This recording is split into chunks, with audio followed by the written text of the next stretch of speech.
Sorry, I just saw your message.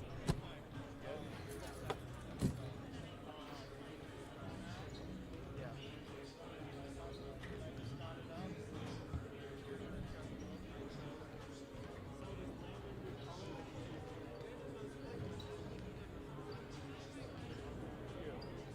Tell him it happened. If he shows up late, I don't want it.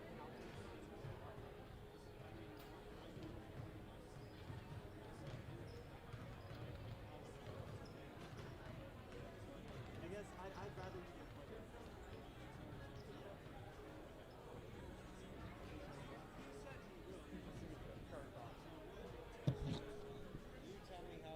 Test. Test.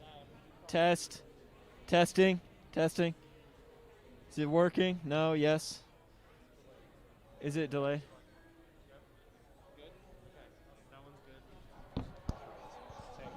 Test. Test.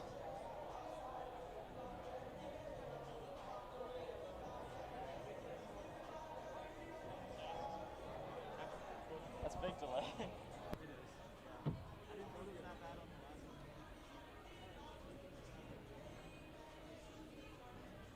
Hey, my binder, if you want to grab it, it's down in the locker room. I got this. I guess. Yeah, the numbers, like their players. I just copied this, like big time players. I don't have a roster. Okay, well. I'll go.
Good evening, ladies and gentlemen, and welcome to Norwalk High School. We have varsity girls basketball for you tonight. We have the Norwalk Warriors taking on the Van Meter Bulldogs. Before we go any further, let's meet your starting lineups.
Hello again and good evening. Varsity girls basketball here tonight at Norwalk High School. I'm Schaefer Landit, the boys broadcaster, filling in for Landit Edwards tonight. He'll be with you shortly. And also joining me tonight is Brian Hart.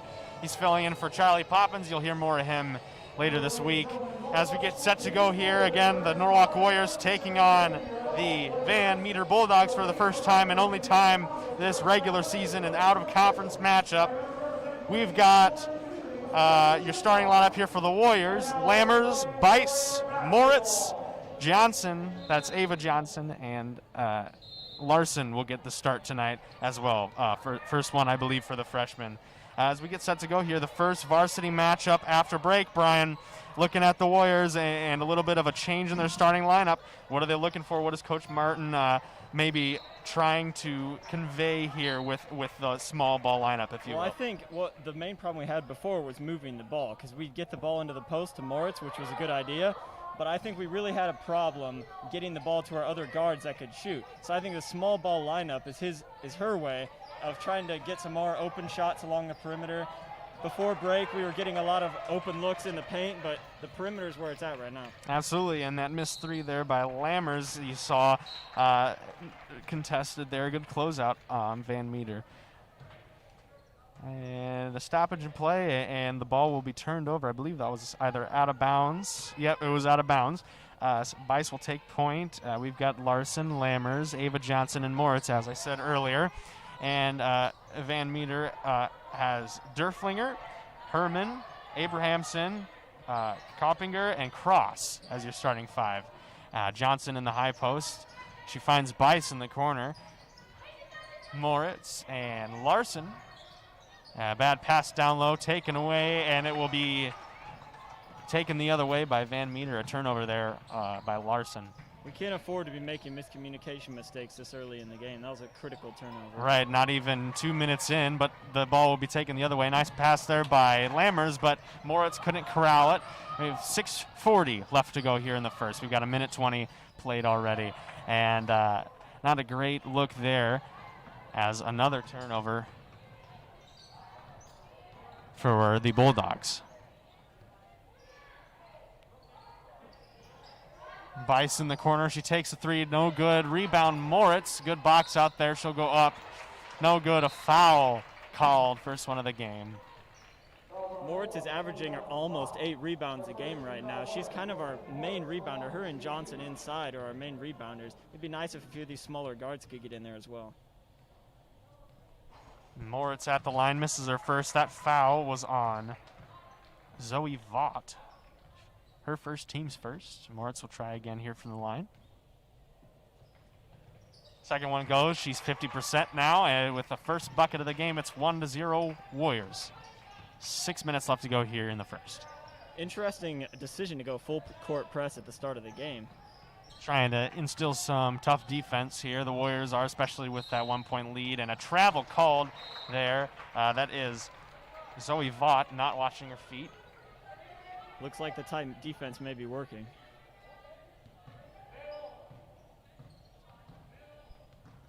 Bice, point again.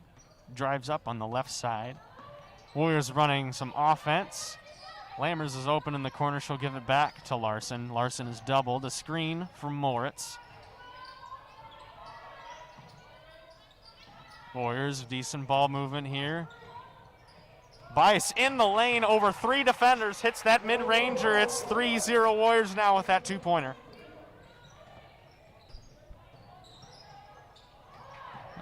Vaught drives. She'll give it in the corner.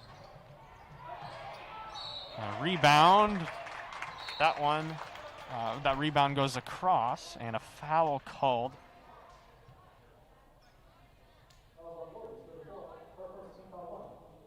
Foul is on Ava Johnson, her first, team's first. And that first one goes for cross, and checking in for the Bulldogs is Maya Herman and Shay Bernhardt. And that second one doesn't go for cross, and Bice will take it back the other way. And drive under the basket. A good take by Bice. She's got 4 now in the game. It's 5-1 Warriors, and she gets a steal and goes up, and a foul called. Bice is all over that basketball offensively and defensively. She'll go to the line. It's the kind of aggressiveness we need from our guards. JoJo Bice should lead the way for the rest of these Warriors.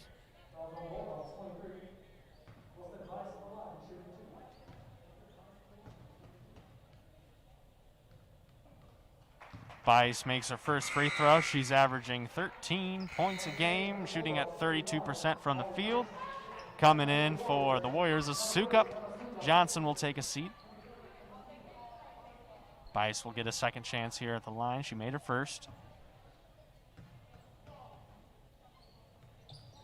And makes her second, and with 6 points, start the game. JoJo Bice is perfect from the floor.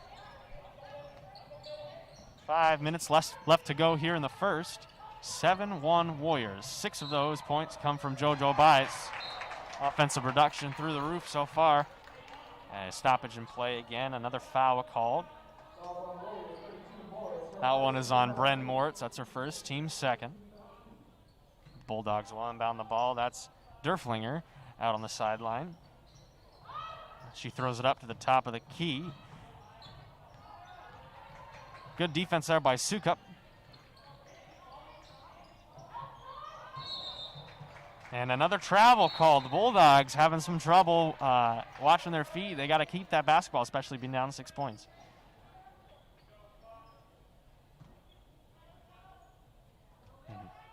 Inbounded to Moritz.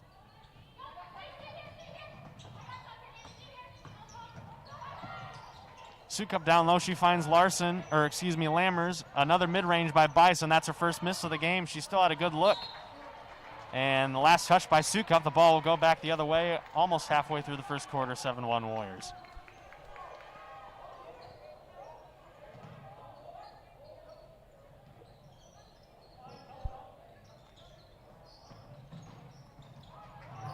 Taken away. Bice will grab it. Up and around, a good spin and a layup, another point, or a bucket for JoJo Bice. She's got 8.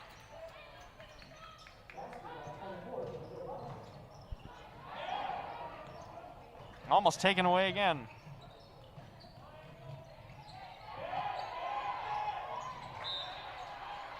And that one was off of Bice, and it will be Van Meter basketball. 4:07 left to go here in the first. Warriors have an 8-point lead. Looks like this tight Warrior defense might be getting into the Bulldogs' head a little bit early in the game. Couple turnovers early here for the Bulldogs. Timeout called by Coach Jay Olson. That'll be the first of the game here, and early run here by the Warriors, mostly from JoJo Bice. She's got 8. It's 9-1 Warriors. Brian, what do the Bulldogs need in terms of adjustments, especially early in this game? They don't want to get too far behind early. Well, it seems like most of the Warriors' points are coming off of good ball movement. So JoJo Bice, if she can get a first step off of a good pass from a teammate, it looks like the Bulldogs just can't keep up defensively. Maybe a slight change in defense, get a few hands in some passing lanes. It seems like they're having trouble adjusting to the ball movement of the Warriors so far. And on the other end, the Warriors playing excellent defense. That's true. They are indeed. I want to thank you again for joining us. First broadcast after Christmas break. We hope you had a nice holiday week, and we're glad to have you back. Stay tuned later for the boys basketball game right after this one. Taken away again, another turnover by the Bulldogs. And that one slides through Sukup's hands, but corralled by Bice, and she finds Lammers in the corner. She was open. Good closeout by the Bulldogs. A pushing foul called.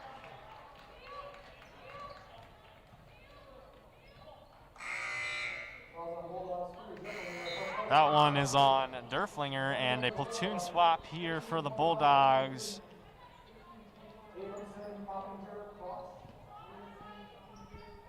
Larson will inbound. Moritz is down low. She's doubled, but she still gets by the defense and makes a bucket. And that's the first field goal made by someone other than JoJo Bice. 11-1 Warriors, a 10-point lead, 3:18 left to go here in the first. And another foul called. That one is on Bice. That's her first. And checking back in for the Warriors is Ava Johnson.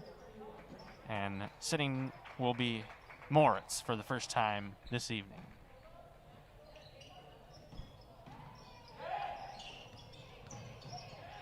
Warriors playing decent defense here to start the game. Staying consistent, and a double dribble called on Van Meter. You don't see a lot of those anymore, Brian. No, you don't. Especially when you get in the upper levels, it seems like they never call double dribbles.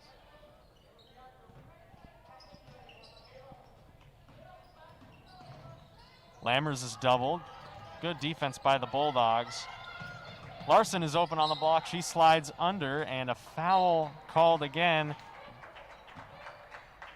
Looks like the Bulldogs may be trying to replicate this Warriors defense, but they seem to be picking up a lot of fouls in the process. Yeah, Bulldogs have 4 now to the Warriors 3. Lots of fouls early for both teams, and last touched by Larson, I believe. That will be Bulldog basketball. Just under 3 minutes left to go here in the first. Still a 10-point lead for the Warriors.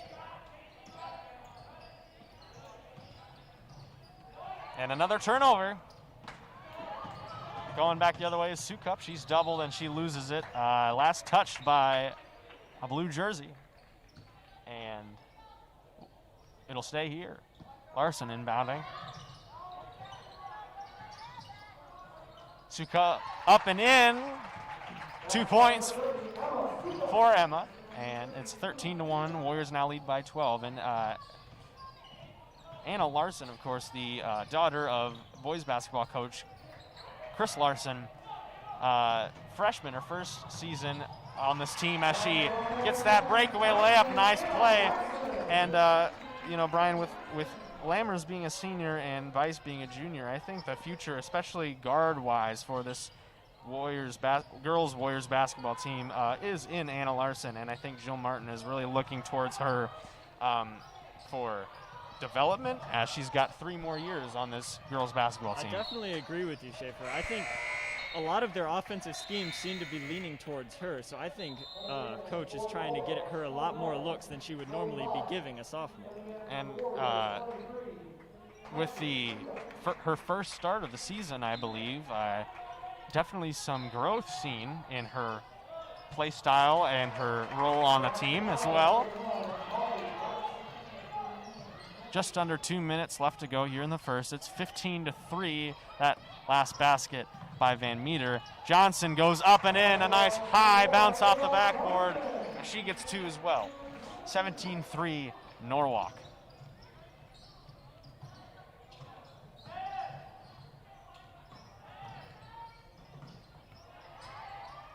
That one again taken away by Bice. She's got to have at least 3 steals. Stripped by the Bulldogs. Last touched by, I believe that is Claire Kelly. I do apologize, our numbers on our roster sheet are off for the Bulldogs. Last touch by Kelly and a turn, out of bounds.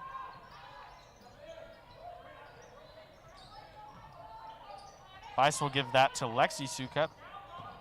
And down low is Moritz. And an offensive foul is called. I believe that one on Moritz. Bulldog basketball. Minute 15 left here in the first. And Emma Sukup will check back in for Moritz as she has 2 fouls. Moritz does early in this game, some foul trouble. Martin watching that, wanting Moritz to close out the game, I assume.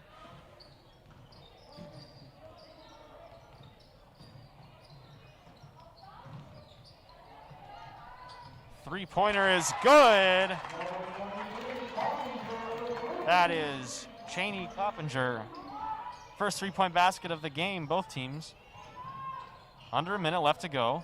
Warriors lead by 11. Down low, tipped away, last touched by the Bulldogs. And checking in for the Bulldogs is Reagan Weedman for the first time today. And Lexi Sukup will inbound. Open in the corner was Lammers. Good closeout there by Weedman. And down low is Ava Johnson. She's got 4 now as she stretches this Warriors lead to 13. Looks like some of that development is paying off for Ava Johnson. And as you said, Brian, Ava Johnson, the the leader for the Warriors. I wouldn't have expected that from a power forward, especially in a women's basketball. Power forward usually, unless she's a stretch big, usually a rebounding slot. But Ava Johnson, that offensive production, especially from beyond the arc, Coach Martin's got to love that. Yes. That one no good, but they'll try it again. That was Maya Herman with the last shot, and the buzzer sounds, and the first quarter is over. Bulldogs with some late quarter production there. They cut the lead down to 8 points. It's 19-11 Warriors, and early we saw a lot of offensive production from JoJo Bice, and then stretching it around the starting 5 as well. Ava Johnson with a couple of buckets, and some also from Emma Sukup. But the Bulldogs not letting this one go, especially early, very easily as they cut the lead back down to 8 points. Brian, do you think they made adjustments, or was it really just a fluke? I think they did because they had to. I mean, they had an almost 4-minute stretch without scoring in the first quarter. I think on that timeout, the coach really put it in their ears that they need to get some offense going. And I think their aggressiveness in the lane has led to a lot of buckets that they wouldn't have normally gotten. Whatever Jay Olson said in that timeout we saw earlier must have worked, because the Bulldogs, after a couple more turnovers, got inside, hit a three-pointer, and was able to score in the paint as well. And now it's a single-digit lead again going into the second here. Pressure is on the Warriors now. Hold the lead. If you're just joining us, we appreciate it. It's 19-11, the Warriors lead here against the Van Meter Bulldogs at Norwalk High School. We invite you to stay tuned for the boys game right after, as JoJo Bice gets another steal. She's had a handful of those already in this game. A good defensive maneuver there by, I believe that's Vaught, and she got in there and was a breakaway foul. officials having a keen eye this game. They're calling a lot of stuff, which is good to see considering a lot of lack of calls in the last game that I saw. Absolutely, and 9 total fouls here for both teams. Just at the beginning of the second quarter as Bice makes her first free throw. She's so far been perfect from the line. At this point, 3 for 3.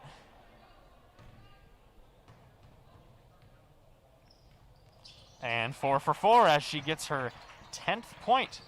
First player on the floor to reach double digits this evening. 21-11, she stretches it to a 10-point lead. It's a really good game for Bice.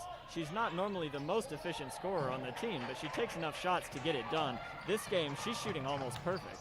32% from the field. That is pretty subpar to Bren Moritz's 58%, but Bice having a high percentage game tonight. I believe she's in the 80s. Another foul called. That one will be on the Bulldogs. Number 3, Derflinger will take that one. Her second, team's 6th foul. One more and the Warriors will be in the bonus with 7.5 minutes left to go here in the first half. Bice fakes and drives. She's doubled down low. Good defense by the Bulldogs.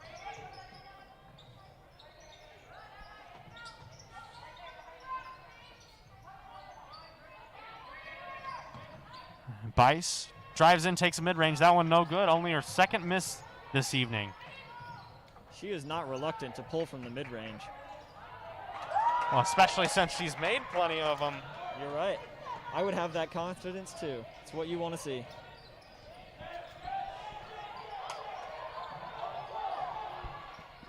Good defense there by the Warriors as Johnson takes that one away. Larson down low, can't grab that one. Warriors will set up offense again. Lammers up top of the key. Definitely the floor general, if you will, for this Warriors team.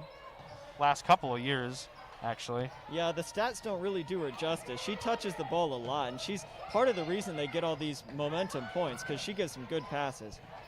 Being absent for a while last year with an injury, the Warriors definitely suffered, especially the record shows that they were missing their sole playmaker. Nobody could really fill that role for a couple of games at least. Foul called. And it'll be 1-1 as the Bulldogs have reached 7 team fouls. Bernhardt with her first, or excuse me, that's Burks with her second foul. Johnson at the free throw stripe. Makes the first. And she's got 5. Trying for 6 here with her second attempt. And that one also goes. Ava Johnson's got 6. She trails only JoJo Bice, who has 10. Warriors are now up by 12, 23-11. 6 minutes left to go here in the first half. Larson takes that one away. Lammers.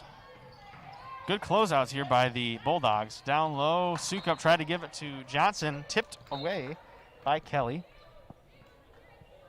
Got to hand it to the Bulldogs. They're getting a lot more hands in passing lanes than they were in the first quarter.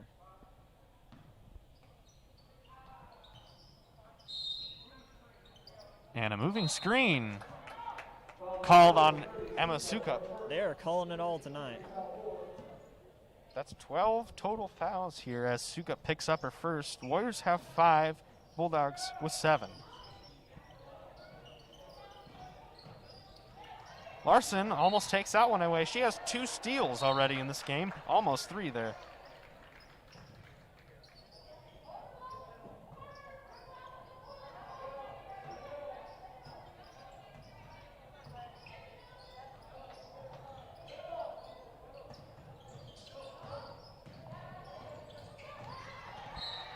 Tipped out of bounds again. Like you said, hands in the passing lanes. Bulldogs playing fairly scrappy defense, and they tipped that one out of bounds as well.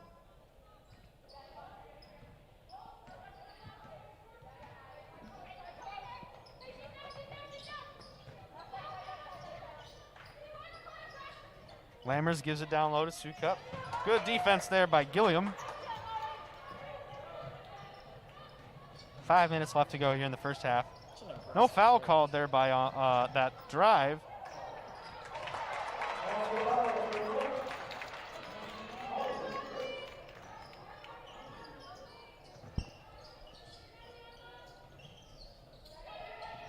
Warriors now lead by 10 after that bucket. Bice is open in the corner. 3-ball corner pocket. JoJo Bice, she's got 13, stretches the Warriors lead back up to 13, 26-13, almost halfway through the second quarter. Timeout called, second for Jay Olson, and the Bulldogs, a little bit of production here at the end of the first quarter, but the Warriors take it back to a double-digit lead, 13 after that three-pointer by Bice. What do you think they're talking about in this timeout, Brian? Well, the Bulldogs have really stepped up their defensive game, but it seemed not to have slowed the Warriors down much. They're getting a lot of hands and passing lines like we've been mentioning, but it seems like the Warriors are still managing to score despite that. I think they've also gone to a full-court press, just like the Warriors. So I think they're really trying to put the pressure on our ball handlers and see if that can get us to turn the ball over. I mean, they're going to have to keep doing what they're doing if they want to stay in the game.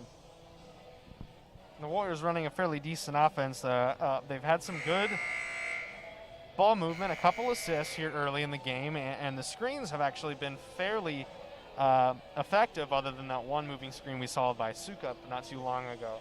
It's definitely translating to the score, I would say. 13-point lead here as we get set to go for the second half of the second quarter. 4:29 left in the first half.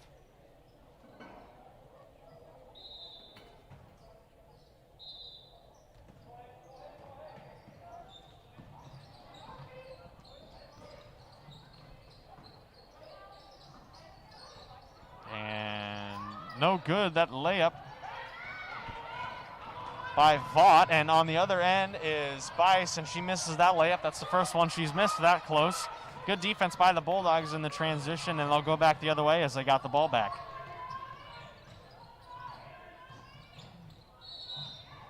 And we've reached the halfway point here in the second quarter. A foul called. They're certainly getting aggressive on offense as well. That was a pretty aggressive take by the Bulldogs. That one is on Emma Sukup. That's her second foul. Team 6. First one doesn't go for Vaught at the line. She'll get another chance.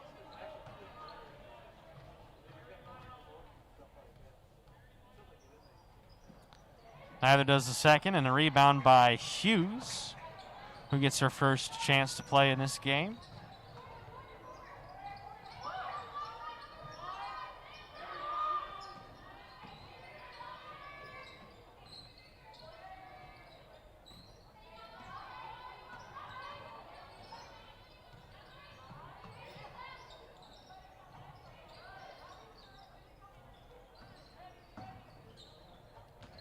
Warriors having some trouble communicating on what offense they're running, it looks like. Back in it, though. They've still got the ball. Sometimes the best thing to do is make the other team bored of playing defense. Bice is in the corner again. That one doesn't go. She's 1 for 2 from 3. Lammers corrals it. Bice drives this time, gives it to Lammers. Warriors, excellent ball movement, just can't get open. Good defense by the Bulldogs. 3 minutes left to go here in the second. And a foul called. That one is on Kelly. I believe her first.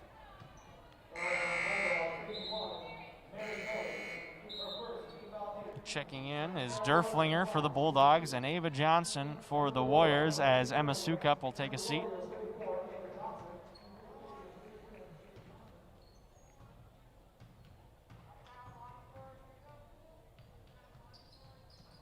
Larson misses her 1-and-1.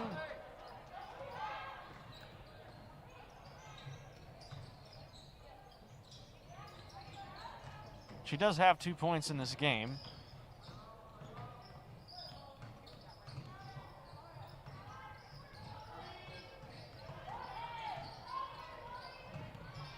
Pass and cut offense here by the Bulldogs, not as effective as I'd like it to be. Haven't gotten open yet this possession.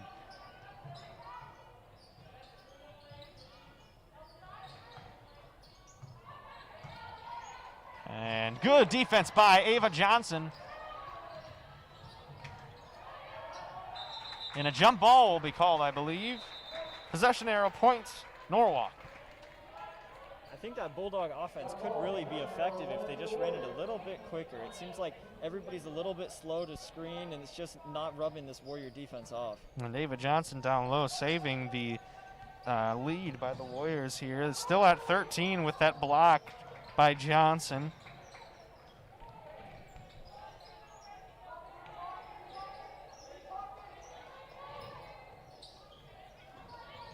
And Larson will give that one to Lammers.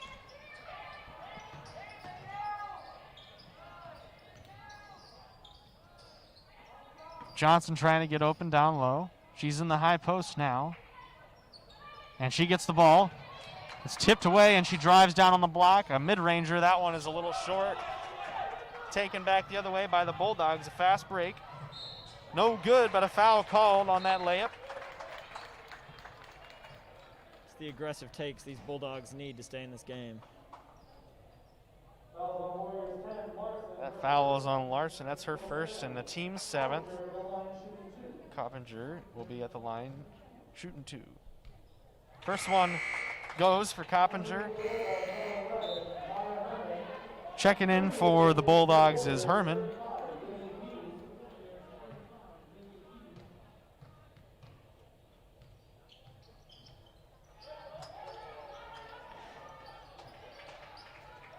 Can't convert on a second chance bucket. Minute and a half left to go here in the second.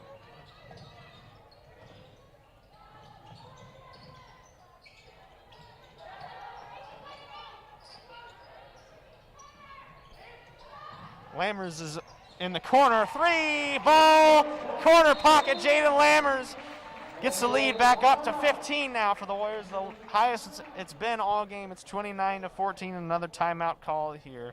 Minute left to go here in the second, Brian. Can the Bulldogs do anything to maybe cut this lead down a little bit to go into the half? I think their defense seems to be doing all right. They only scored 3 points in that 4-minute stretch, the Warriors did. I just think the Bulldogs need a little bit crisper offense. I think a crisper offense and better ball control will really get them back in this game. Their defense seems to be doing fine. They just need a little bit better offense, I think.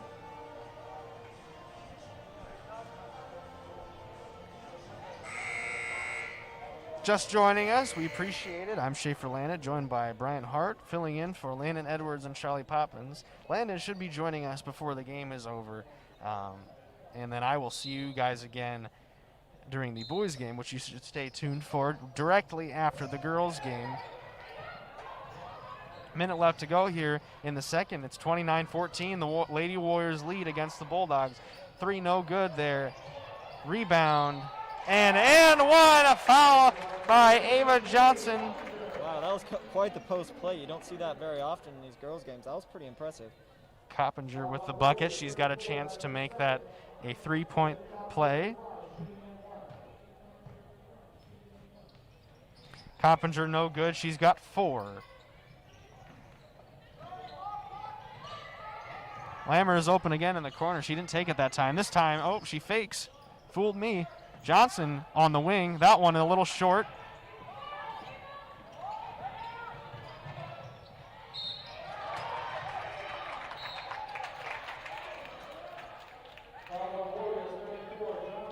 Coach Martin not happy with that foul call.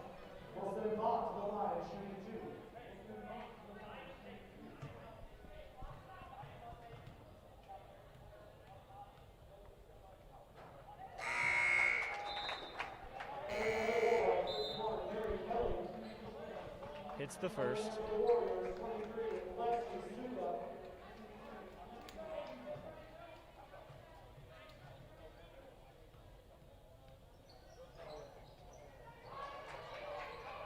Rebound Warriors.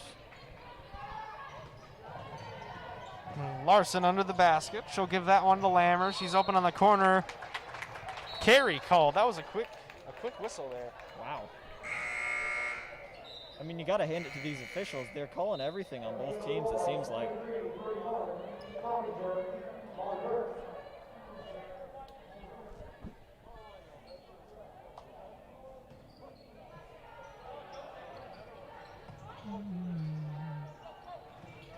Bice will pick up on defense at full court.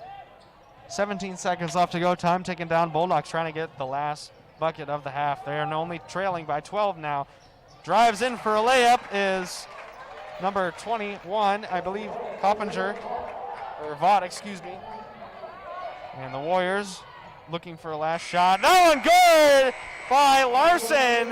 Last second shot over 2 defenders, and the Warriors will take a 12-point lead to the half. Brian, what's going on? What do the Bulldogs need to do? What do the Warriors need to do to keep the lead?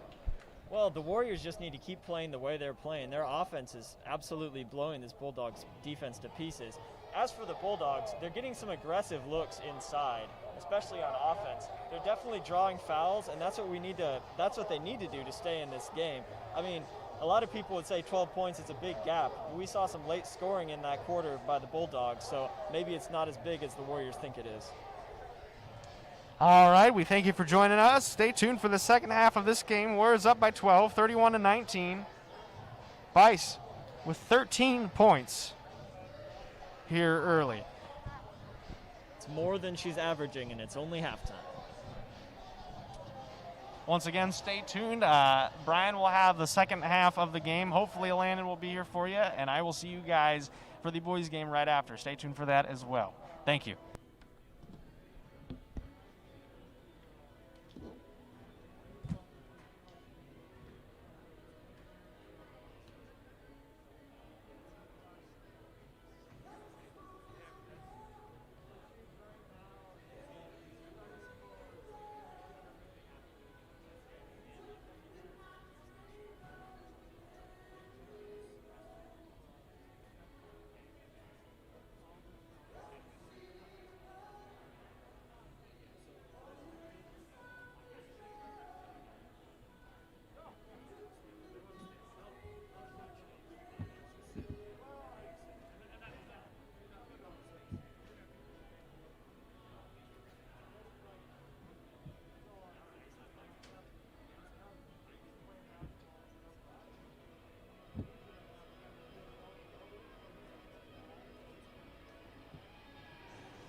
Hello, everybody. Welcome back. Schaefer is currently down in the locker room with the boys' team. So it's just me for now. Landon should be joining me in a bit, I'm sure. Then again, I expected him to show up at the start of the game. But hopefully he's here, because I'm not a huge fan of having conversations with myself. Hop on. Okay, I just picked up Brock Miller off the side of the court to come talk with me. Hello? What's going on? It's working, yeah, it's working. All right, so I guess I'm doing play-by-play. It was a good drive by JoJo Bice. See if she can get the and one. She's been awful aggressive the first half. She's got 15 points. See if she can convert the and one on this play. Oh, misses the free throw, but Sukup with the rebound. Warriors able to hold on to that one. Anna Larson to inbound. Finds Moritz. She's not hard to miss. She's quite a tall girl. Another rebound by Sukup. Anna Larson passes up the open jumper. Takes the three. Off the backboard. Bulldogs possession. Nice pass inside by the Bulldogs. Aggressive take, but looks like some good defensive from Anna Larson. Corralled by the Warriors. JoJo Bice driving it up the floor. Seen plenty of that today. Bren Moritz. Nice pass inside. It's a good finish by Moritz. She's normally a driving force in this offense. She's been a little quiet today so far.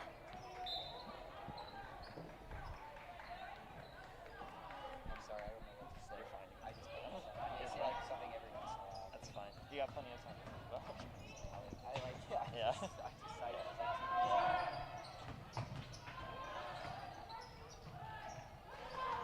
Bulldogs kicking it around. Still running that cut and screen offense. Hasn't converted too much for him. Good defense by the Warriors. Lammers pushing it up the court. Bice at the top of the key. Inside to Sukup. A little too strong. Moritz with the rebound. Jump ball. It goes to the Warriors.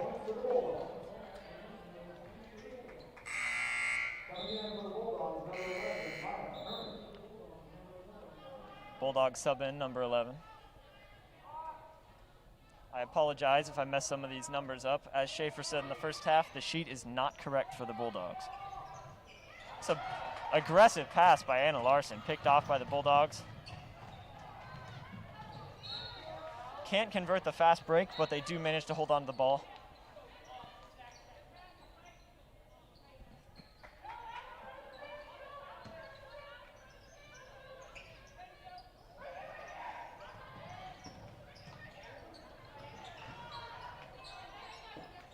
Bulldogs kicking it around. Good defense by the Warriors.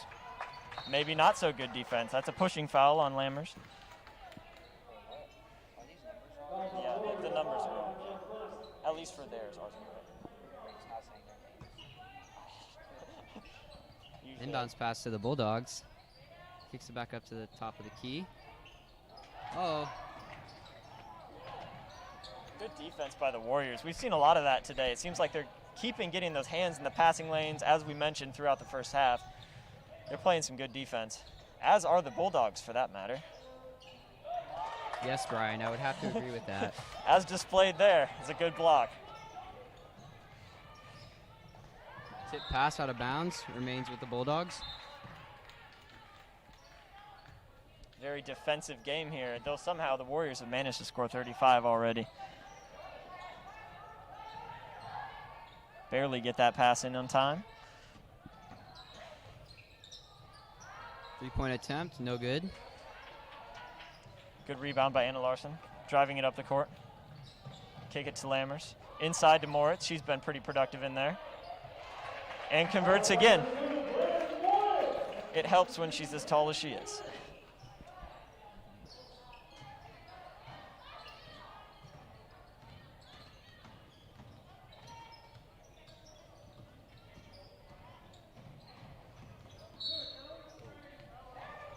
Moving screen called. That's the second of this game. The officials are calling everything, which you can't really complain about. I mean, it doesn't seem like they're favoring one side. They're just calling a lot. It is what it is, I suppose. Warriors possession. Vice taking it up the front.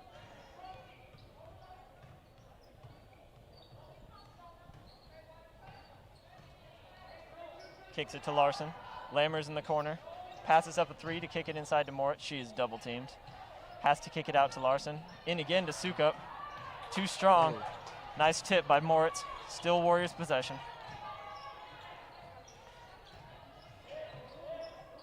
Larson at the top. JoJo Bice not hesitant to pull from 3. No good on that one. It's out of bounds. The Bulldogs will take possession. Still running the full court press here. It's an aggressive defensive choice, but it seems to be paying off. They've held the Bulldogs to 19 points.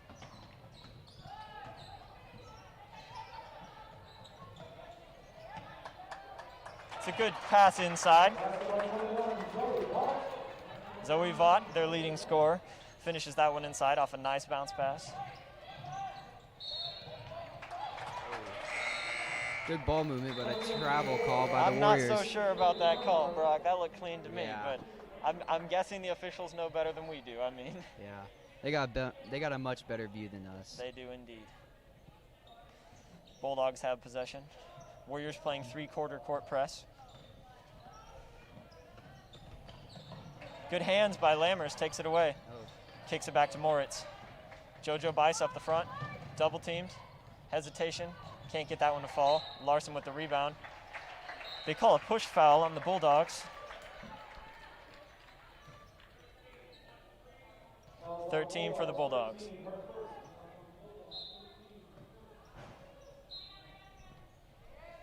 Ball's going through Moritz a lot, it seems. Lammers, open shot. No good. Can't get Rebound, that one to Bulldogs. fall. Can't get that one to fall. She hit one in the first half. She seems a little too hesitant, in my opinion, to fire those. She's Yeah. proven she can make them. That one just didn't fall through the hoop. Foul on the Warriors.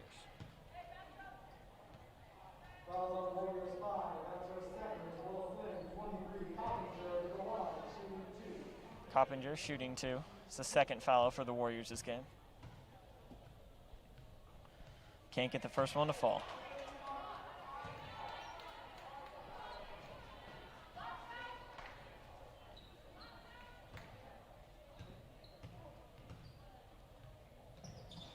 Hits the second. They'll take any point they can get at this stage in the game. They need some offense here. Playing some tight defense on the Warriors, it seems. Seems like they're mirroring their defensive choice. Lammers, one-handed catch there. Risky pass inside by Moritz. Anna Larson controls the ball. JoJo Bice, Lammers in the corner, gives up the open 3 again to kick it inside to Sukup. Foul on that call. Send Sukup to the line. She'll be shooting 2.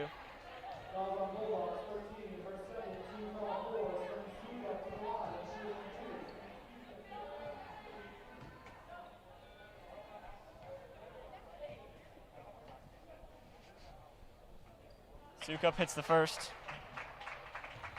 She's got a pretty decent stroke for a power forward. I've been impressed with watching her shoot the free throw this season. She has impressed me, as has Ava Johnson, who is about to check in for the Warriors. Sukup can't hit the second.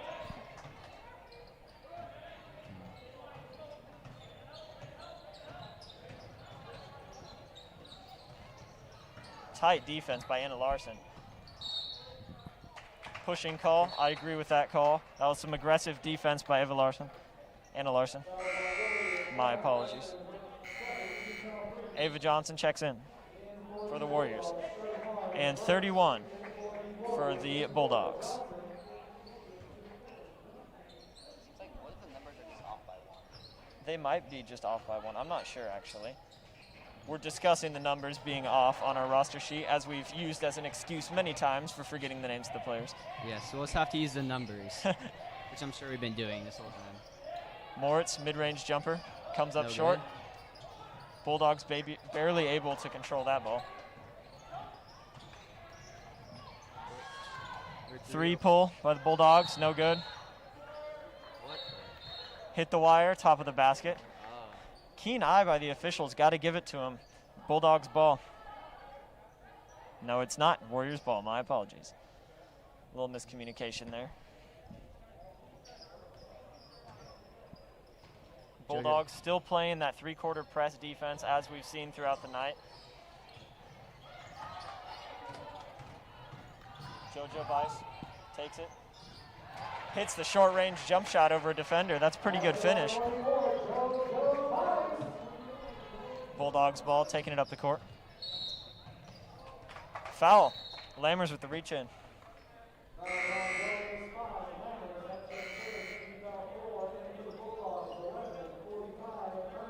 11:45 check in for the Bulldogs.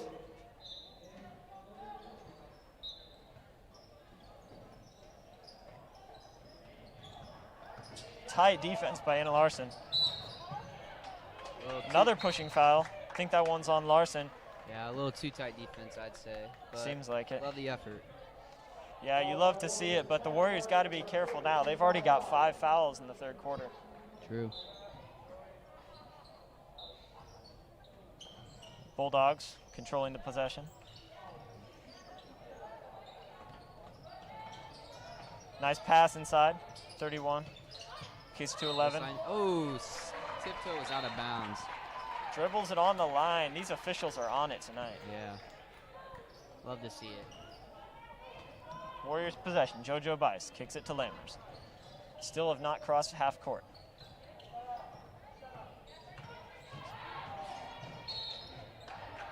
Pushing foul, number 45, Bulldogs. Sends Bice to the, no, it doesn't send her to the line. My apologies. Warriors will inbound. Love to see it. Lexi Sukup checks in for the Warriors, number 23.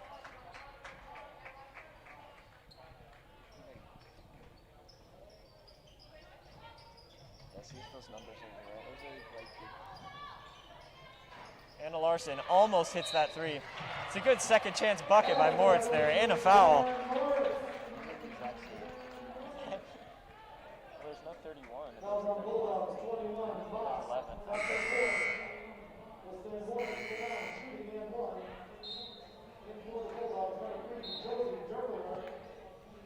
Moritz is shooting a high percentage this game as she is at the free throw line. It's impressive watching her play. Yeah, you love to see it. As that brings the Warrior lead to 21 now. Hopefully they can hold on to that. They were only ahead 12 at the half, but it seems like the Bulldogs just can't slow down this Warrior offense. Risky bounce pass off of the Bulldogs. Warriors will take possession.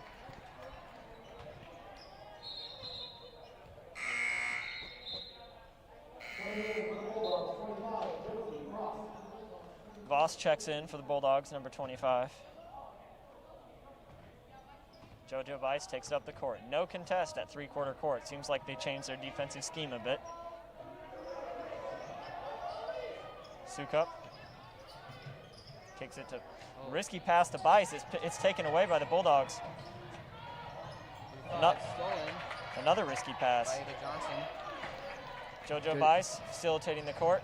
Decides to take it herself and hits. That's a tough shot to make. That is a tough shot to make. Tallest player like that. It's impressive.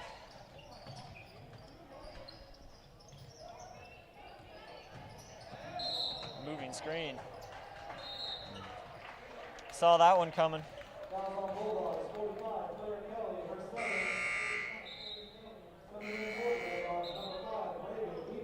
Number 5 checks in for the Bulldogs. Warriors ball, another no contest. Defensive scheme seems to have changed, as I said before. Playing a little bit more lax, but getting hands in the passing zone. As they just demonstrated there with a nice steal.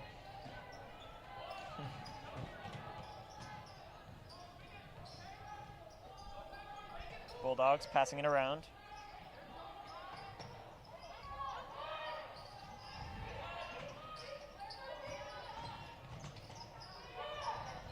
Passing and kicking. It's an aggressive take. Good rebound. Gets it again.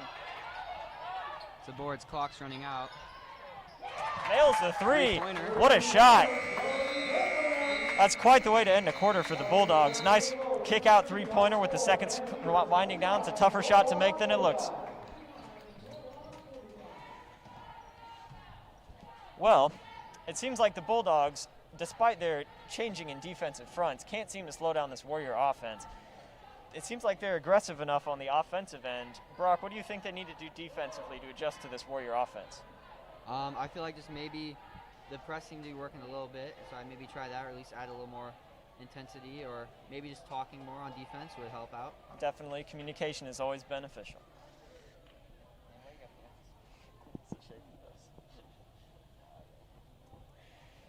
Both teams talking it over. The lead has now stretched to 20. It's 8 more than it was at the half. 12 fouls in 1 quarter. It's quite an aggressive quarter, if I say so myself.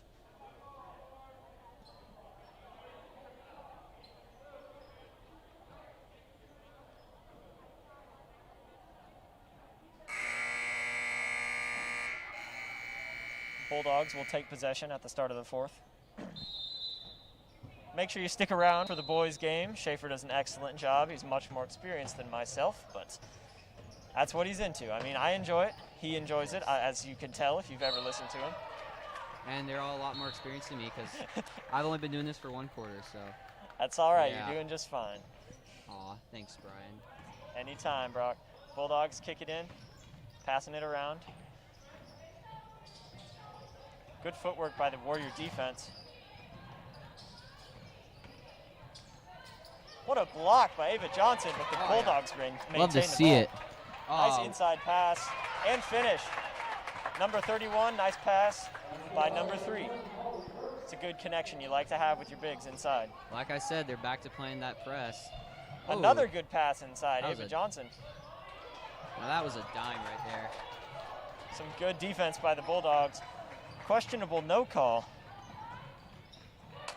Good Man. defense. Oh, Running into the officials board there. yeah. Refs Both- are trying to change up their game plan, just letting them play a little more. Kind of like to see it, but Yeah, I mean, it's nice to see this scrappy defense. As long as it's fair on both sides of the ball, I'm perfectly fine with it.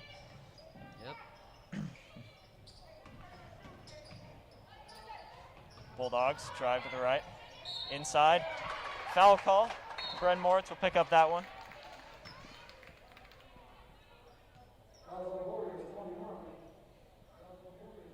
It's her first of the half.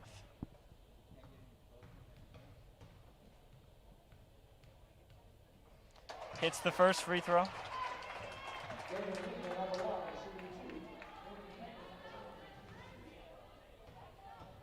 It's her first point of the half. Number 5. Hits the second as well. Good shooting.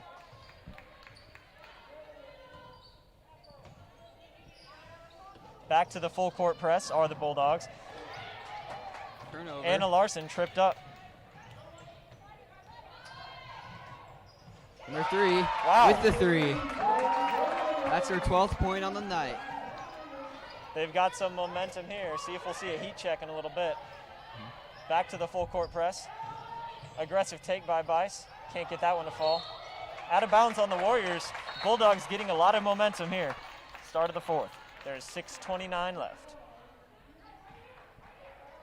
They'll need a lot of scoring to catch back up to the Warriors here, but the way they're playing so far, I don't doubt they can do it. It's just maintaining that Warrior offense that they're having trouble with. Passing it around are the Bulldogs. Top of the key, left wing. Moving screen called on the Bulldogs.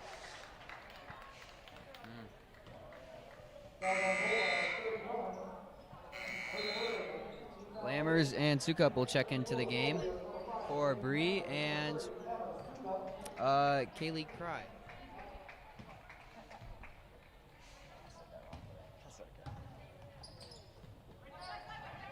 Ava Johnson drives it up the left side, takes it herself. No good. Ball going back up the court for the Bulldogs. Pass to the top of the key.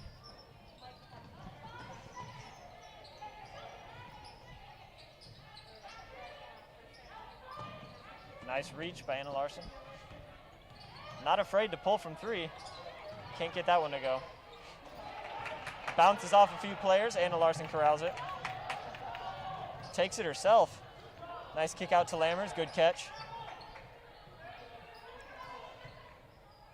Lammers facilitating this offense as she has been all night. Nice pass to Anna Larson. JoJo Bice back to Lammers. Inside to Ava Johnson, pulls it over some defenders, knocks that mid-range jumper down. It's a good shot by Ava Johnson. That's some great ball movement, Brian. I'll tell you what. It really is. They've been showing that all night. They're able to pass the ball and hold on to it. Bulldogs are passing the ball just fine. Oh, never mind. They're passing the ball all right. Holding on to it's a different story. That's a good pass inside. 31 able to finish that. We have timeout by Bulldogs. That 3 to 31 connection seems to be popping off in this fourth quarter. We got timeout with 5 minutes left. Warriors have a 13-point lead. Some quick math right there, bro. Wow. That's what AP Stats does for you. Can't do Tell that you what. myself.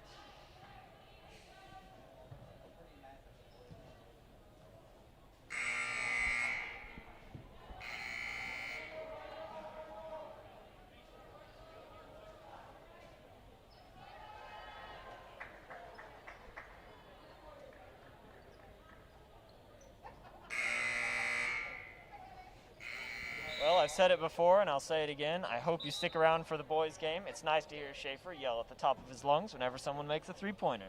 It's the highlight of watching the game for me.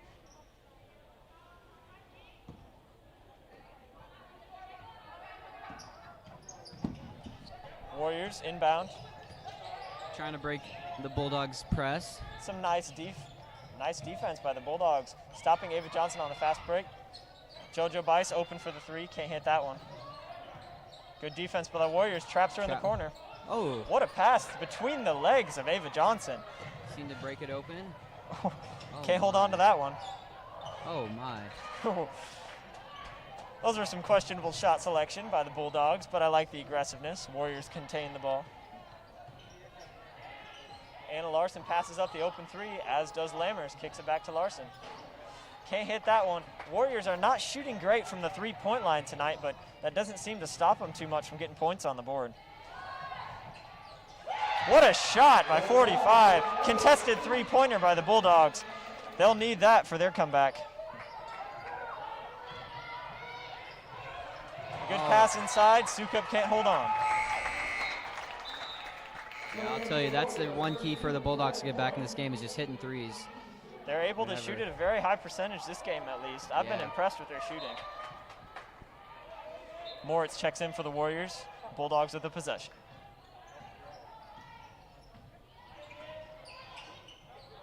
Good pass inside by the Bulldogs. And convert.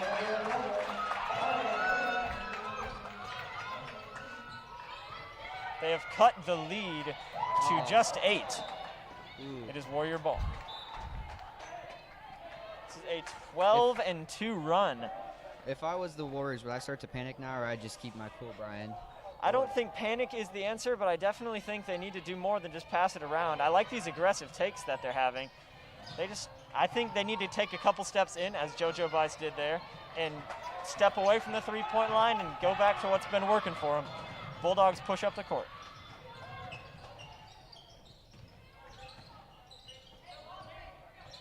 Pass inside. Foul on Sukup.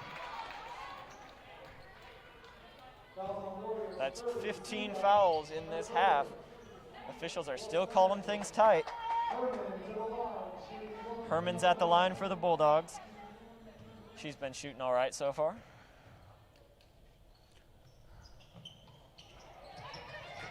Bulldogs corral the rebound.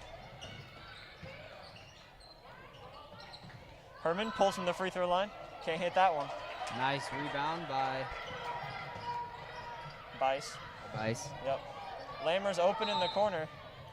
Timeout. Timeout called by Jill Martin. Millimeters cut the lead to 8, and in the last 3 minutes, we'll just have to see how it ends up. Love to see it. I think Jill Martin's going to have a lot to say about the three-point closeout right now. The Bulldogs have proven that they can shoot the three ball mighty efficiently, so the Warriors are really going to have to work on their contest because the Bulldogs have been able to shoot right over them.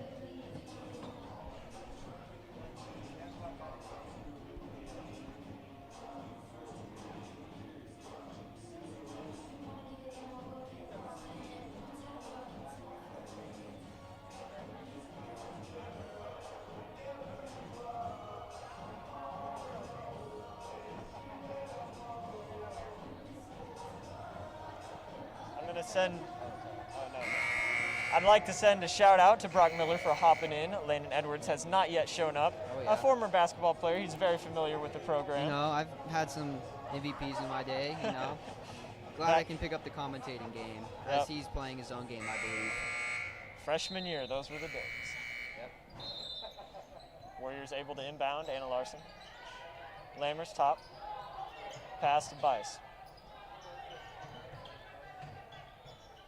No way. Lammers. Inside to Moritz. Kicks it out to Anna Larson. Back inside to Moritz. They call a reach-in foul on the Bulldogs.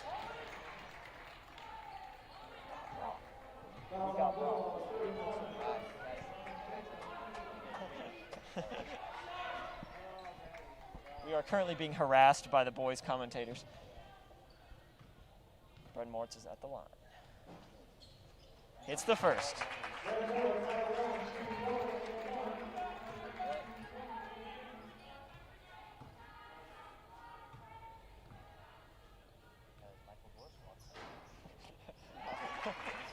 Moritz able to make it a 10-point lead. Careful ball control is what the Warriors need here. As for the Bulldogs, just keep being aggressive and praying those threes keep falling. Stolen. Risky inside pass, picked off by Larson. JoJo Bice taking it up the court.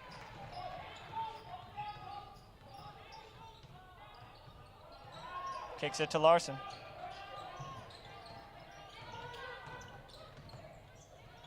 Back to Bice. Left wing, JoJo Bice. Nice pass to Lammers. Nice pass inside to Sukup. Very nice. Not Sukup, my apologies. That was Bren Moritz. Quite a sidestep finish there.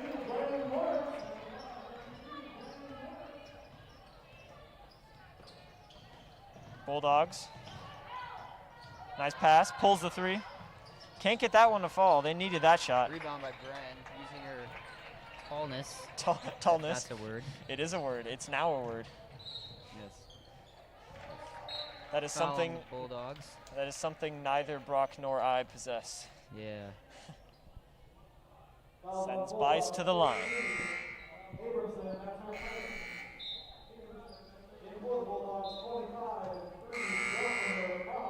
25 and 30, check in for the Bulldogs.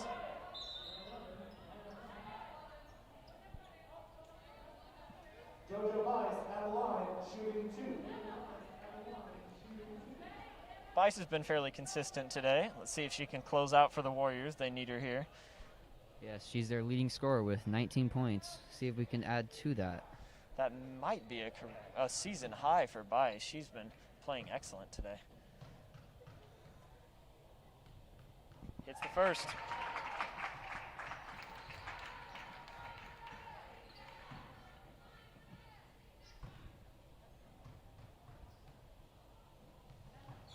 And the second. It's 21 points for JoJo Bice. Gives the Warriors a 14-point lead.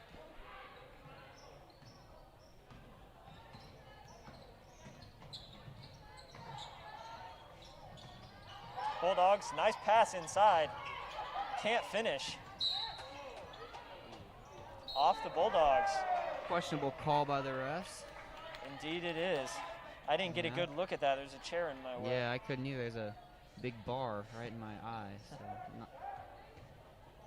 Either way, they give it to the Warriors. Three-quarter court press by the Bulldogs. Warriors able to just slice through that defense. Nice inside pass to Sukup. Back out to Lammers, passes up the three, as does Anna Larson. Back to Lammers. Tripped up. They call a foul on the Bulldogs.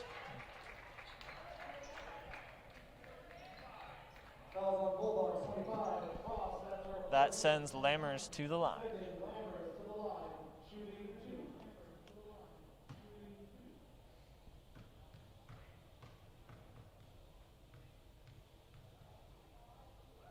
Lammers sinks the first. Lammers has got 4 so far in the game. Fairly quiet night for her. And the second falls as well. Makes it a 16-point lead for the Warriors. Bulldogs need some quick offense here. ooh, a travel called on number 11 for the Bulldogs. Warriors will inbound.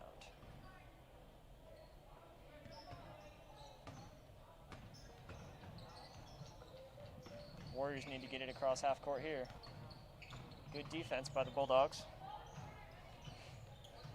Double teaming Bice, it seems.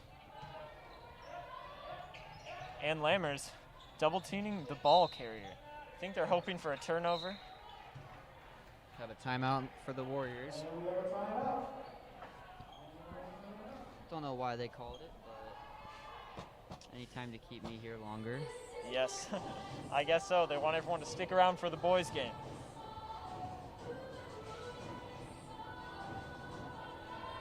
All the Warriors need to do here is just hold on to the ball and have their best free throw shooters in there and knock down some shots. As for the Bulldogs, they need some quick offense here if they want to make a comeback. There's 47 seconds left. It'd take a miracle at this point. They're down by 16.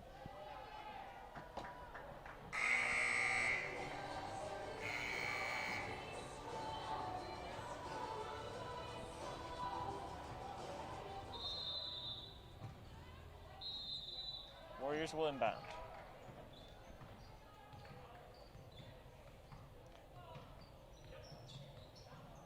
Double team coming for Anna Larson. Foul call. Sends Larson to the line.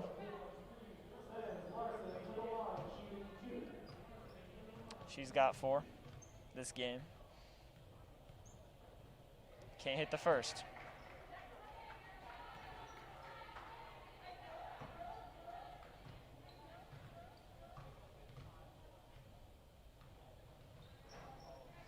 Nor the second. Rough time at the line there for Anna Larson. Nice ball movement by the Bulldogs. Drive inside, kicks it out to 11. Passing it around, trying to find that open look. Pulls from 3, can't get that one to fall. Nice offensive rebound, can't finish. JoJo Bice expecting to dribble this one out. There's 10 seconds left. Anna Larson, top of the key. Looking like that'll be the game. It does indeed. This will bring the Van Meter Bulldogs to an even record of 4-4, not too shabby. This will also bring the Norwalk girls to 3-5. They're trying to break even first, then go for that positive record. Let's hope they can carry it into the next week. Thank you, Brock, for joining me today. Hey, thank you for having me. Absolutely. I don't know where Landon was, but it was good that he wasn't here. No, I'm kidding. Yeah. I'm kidding. You got a chance to go. You did fine. Yep. Thank you for having me, guys. Yep. Thanks for watching. Up next, the boys' game. Absolutely. I am signing off. This was Brian Hart. You'll see Schaefer Landuit and Dawson Livingston on the next game commentating the boys. See you then.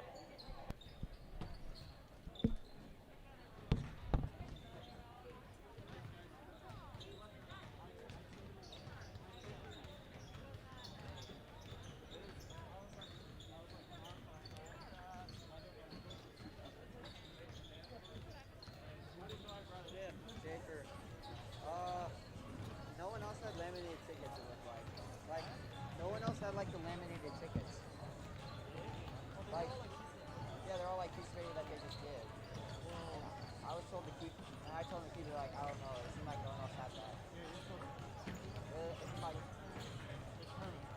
what? I know. But, like, no one else had, like, I thought it was, like, everyone. I know, I was like, yeah, there's really laminated, so it has to. But yeah, there's like, I don't know. And like your name, like they had like the list of the players.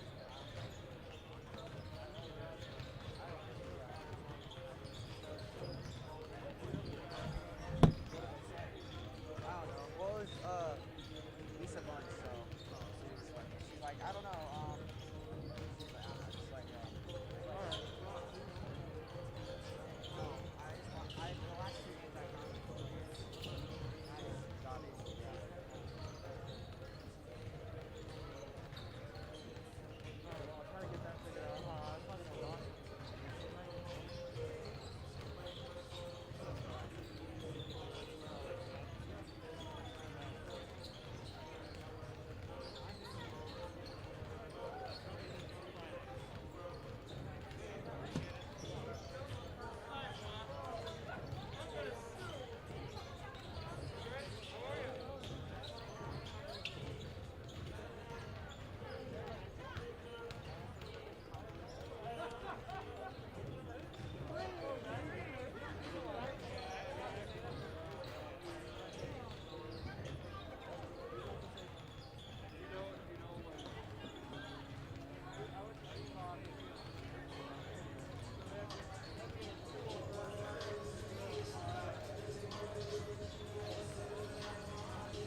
Good evening, ladies and gentlemen. Welcome back. We've got Monday night basketball here at Norwalk High School.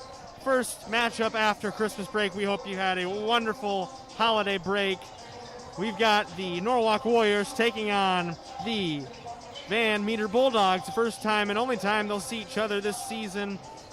A 4A against a 2A matchup here out of conference, out of class.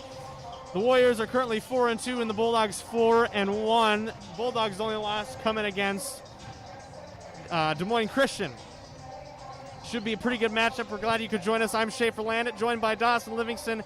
As always, we're happy you guys could be with us tonight. We want to thank Al Ammers, Tim Geyer, and Steve Wormuskirchen for getting us set to go here broadcasting. Doing this for 4 years. Hard to believe, 4 years. But you guys have continued to tune in, and the reason why we're continuing to do this, I want to apologize in advance. We do have some newer equipment we're still working with, so we've got some delays we might experience. I understand that may be frustrating to watch, but hey, we're playing basketball and we're broadcasting basketball, so it's better. That's better than none at all, which I know some schools are dealing with for sure. So something new we've been doing this year is Dawson gets a scouting report set, and he does an excellent job. So, Dawson, tell me about keys for the game for both teams, what you're looking at in terms of how either team can come away with the W. Well, for Van Meter, I think the keys to the game for them is to limit the amount of turnovers they have. They average about 15 a game, which is quite a bit. It's almost like averaging about 4 a quarter. They got to limit those. And this Norwalk team likes to get a lot of pick sixes and easy layups. And then another key is for Van Meter to limit the amount of fouls they have. They do foul about 14 and a half times a game on average. So that's one thing they got to limit. Norwalk likes to shoot a lot of free throws. They're pretty efficient free throw shooting team, so that's for Van Meter. And for Norwalk, I said they got to keep the game low scoring, under 60 points. Norwalk this season is 1-2 when the opponent scores more than 56 points. So obviously Norwalk's name of the game is to keep the scoring under 60 points and limit the amount of fouls they have. They get into foul trouble a little early. We've seen players earlier this season that have to go to the bench a little earlier than they'd like as a foul trouble. So yeah, those are my keys to the game. And you talk about Norwalk keeping the Bulldogs scoring low. Norwalk points allowed per game, they are 24th in 4A, and they allow 51 points per game. Now, that's not a huge concern when you're 4-2, but like you said, sometimes there is difficulty when teams going up against Norwalk score high, and this Van Meter Bulldogs team has had a fairly exceptional season along with the Warriors, so in a close game you want to keep the opposing team scoring to a minimum. And then to talk about your player of the game, Dawson, or player to watch, excuse me, starting for Norwalk, we've got our center, Joe Brown. Why did you pick Joe for this evening? Well, I picked Joe just because he's kind of went under the radar this season, just with everything he can do. He's a phenomenal rebounder for this team. He's a good passer. He's a great scorer. He's really good at finishing at the rim. He can shoot the free ball if he wants. Doesn't really do that often, but when he's open, he can knock him down.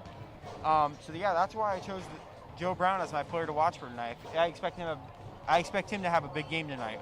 And you chose Chris Schreck, the junior from Van Meter, for the Bulldogs as your player to watch. You want to explain that one for us? Yeah, I chose Chris Schreck because he's the leading scorer on the team. He averages about 17 points a game. He makes about 3 threes a game. I believe he's 15 to 30 on the year, 50% from the three-point line, which is really good. So in order for Norwalk to pull out this W tonight, I believe they're going to have to limit number 22, Chris Schreck, scoring tonight. And in terms of scoring and defense for both teams, the point difference is first for Van Meter, their point differential average this season about 22 points, and for Norwalk only about 5, a little under 5.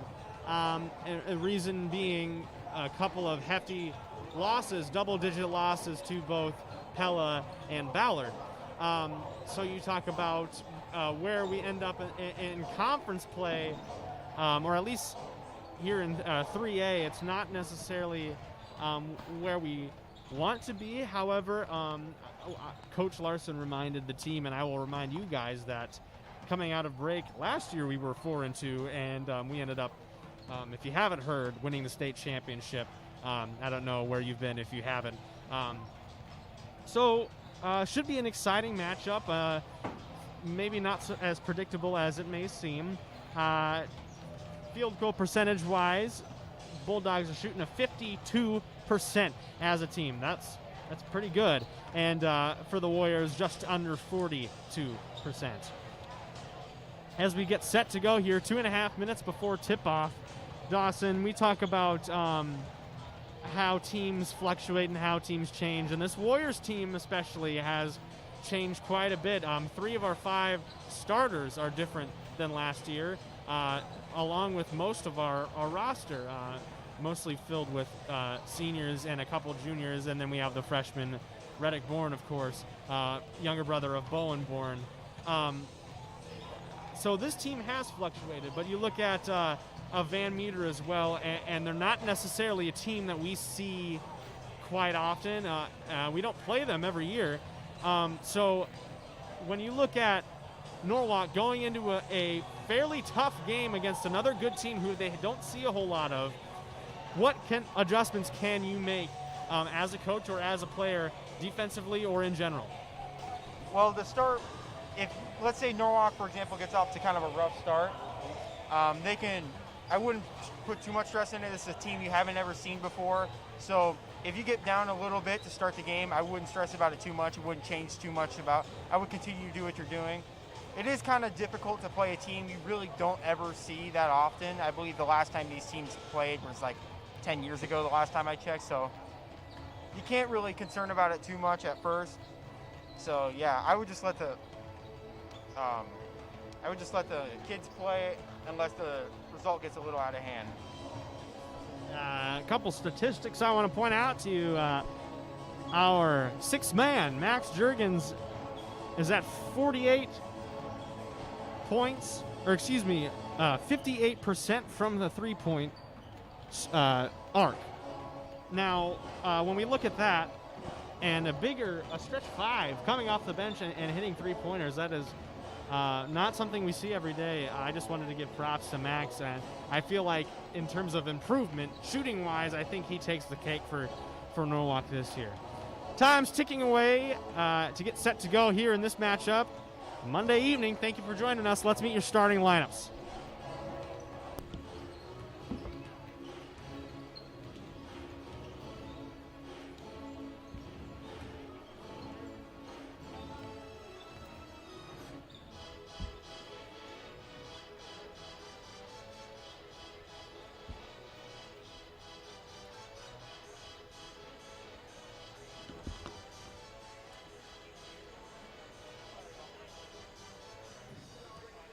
Welcome to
Good evening, and if you're just joining us, Schaefer Landit, joined by Dawson Livingston. We've got Norwalk Warriors against the Van Meter Bulldogs. First time these two teams have seen each other this year. Monday Night Basketball, first game back after break. We're glad you could join us.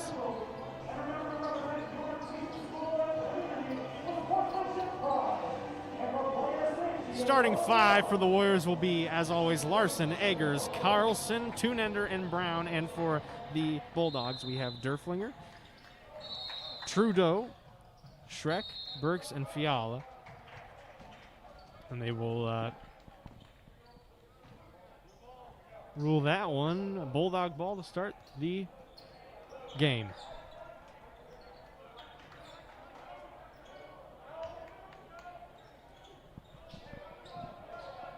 Schreck, the leading scorer for the Bulldogs, will take point here at the beginning. Derflinger, the sophomore. Good defense there by Carlson. Almost gets that one. And a travel is called. Derflinger not watching his feet. Turnover, Bulldogs. Warrior ball.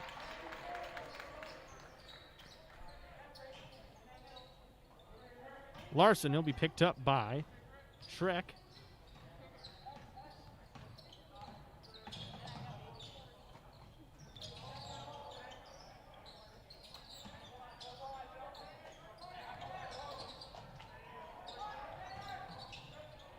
That one is taken away. That's Trudeau with the steal. Nothing after this first minute of play here in the game. That three-pointer is good by Trudeau. First points of the game, 3-0 Bulldogs. That Brown will save that one up top. A bad pass. And another turnover here by the Warriors. Here comes Schreck, again, the leading scorer for the Bulldogs. He'll be picked up by Eggers. That one, no good for Trudeau. He's 1 for 2 to start the game. Offensive foul, they'll call a charge there. I believe that's on Carlson. He has something to say to the ref there.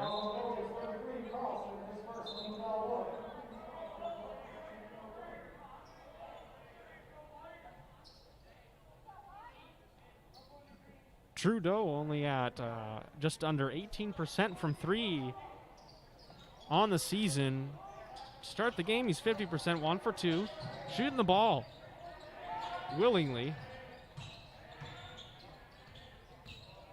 A good move there by Burks, but no good. Good defense by Brown down low. Tunender. Burks will try again over Tunender, and another 2 points goes to the Bulldogs. It's 5-0. Warriors will run a press break here.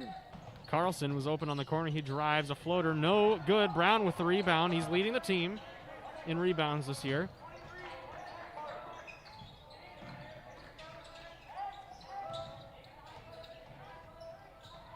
Five and a half for Brown on the season.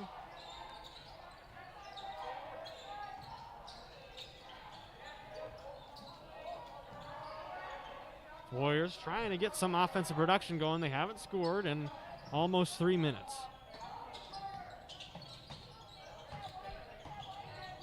Tunender drives. That one's blocked, but he'll get a second chance, and a whistle's blown. Tunender has a chance to make a three-point play. That foul will be on Fiala. Checking in for the Warriors, Bourne and Juergens. Brown and Eggers will sit.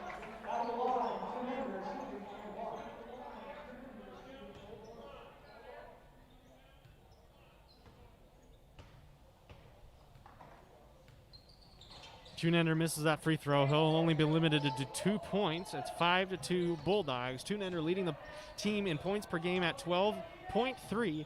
How is he looking this year, Dawson? He's looking really good. I remember the game that we played against Winterset earlier this season. He had a season high and I believe a career high with 22 points. It just shows his scoring ability and what he can do for this Norwalk Warriors team.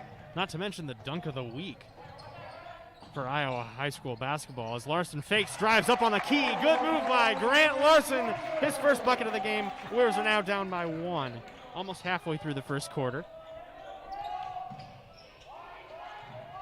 And that one is thrown away, but Shrek will grab it. Takes a three, pretty deep. That one's no good. Rebound goes to Tunender. Transition offense here by the Warriors. Bourne drives down on the baseline, gives it to Carlson up top. Larson, he's guarded by Derflinger. Derflinger just a sophomore. Carlson goes around, the elbow up and no good, but a foul called.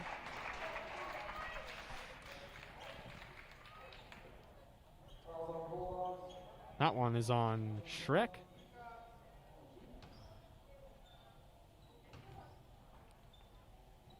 First one for Carlson goes. He ties the game up at 5 points apiece. Checking in for the Bulldogs will be Ben Gilillian.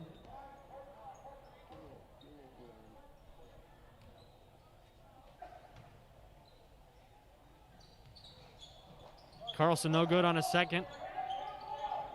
Game will stay tied at 5, almost halfway through the first quarter, 5-5. And that bucket is good, and a foul called on Juergens. That will send Fiala to the line for a chance at a 3-point play. Checking in for the Bulldogs, Skylar Yazzie.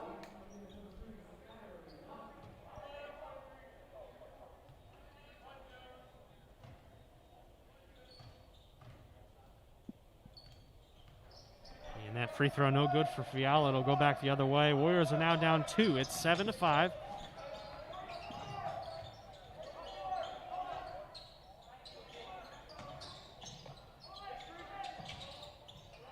Bourne, Carlson, Larson, Juergens, and Tunender, your 5 on the floor right now for Warriors as Carlson gets another low post bucket. Nice move. He's got 3 to start the game for the Warriors. 7-7, tie game once again. Close first quarter. And down low and no good is Gilliland. Good defense there by Tunender.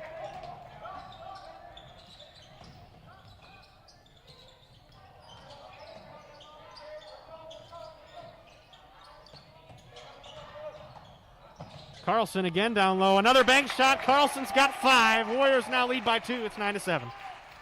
And Carlson with some early offensive production. He had a couple free throws, and he's another good almost defensive play. Tunender gets a steal. No shot. He found Carlson open in the corner, but a whistle blown. I believe that is on Gilliland. That is his first. The team's third, and checking in for the Bulldogs will be Netton. And a bad pass there. Netton gets a breakaway layup. No stopping him at that point. Larson gave that, or Larson, holy cow. Larson gave that one away.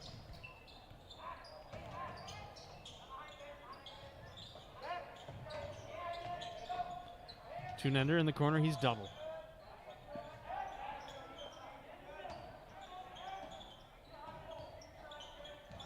Carlson's double. Good defense here by the Bulldogs.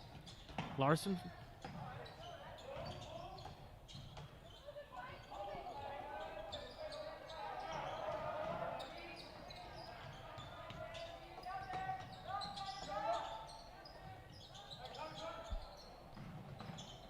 Carlson calls for the ball in the corner. He's open this time. No good. He had a good look. Rebound, Juergens. Fouled and the basket. He'll get a chance to go to the line for a 3-point play. That foul is on Burks. Or excuse me. Vorst and Burks will check in. Carlson will have a seat. Great first quarter for Ethan. He's got 5 points. Juergens converts for a 3-point play after that and one. He's got 3 points. And it is a 3-point lead by the Warriors. They're up 12-9, a little over 2 minutes left to go here in the first. Burks down low. He'll be picked up by Juergens. Passes across to Netton. Burks thought about the 3. Good closeout by Juergens. In the corner for Trudeau, and he hits again. He's 2 for 3 tonight from 3. Like I said earlier, only 17% on the season from 3. Having a decent start to his game. See if he can keep it up efficiency-wise. And a travel called on Larson. Checking in for the Warriors is Morrow. He'll get his first look into the game. And back in for the Bulldogs is Derflinger. And Vinny Morrow getting more minutes than he did at the beginning of the season. He started on the reserve team and showing some offensive production. Running the point, kind of like a Magic Johnson-esque tall point guard for the Warriors. Dawson, what does he bring to the table? Well, I think Coach Larson realized he needed another backup point guard, someone that can run the show when Grant's not on the floor. So he turned to Vinny, and Vinny's a great option. He's a tall guard, long arms. He can get his hands into the passing lane. He plays really good defense. He's a good shooter. I think he brings a lot to this Warriors team.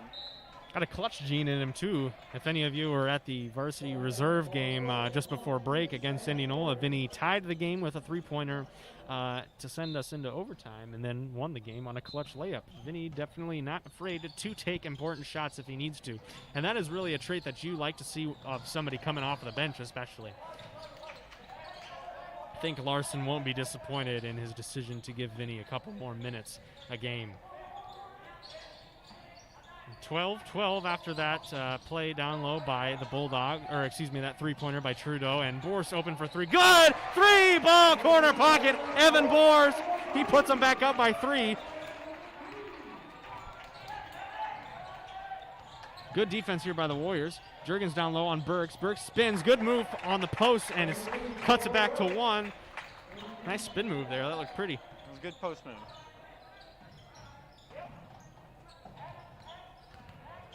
And Boris, definitely somebody who, if you leave him open, he'll make it. It's kind of surprising coming off the bench. I remember back sophomore year, we had that undefeated JV team. Evan Boris was the leading scorer, and I mean by a lot too.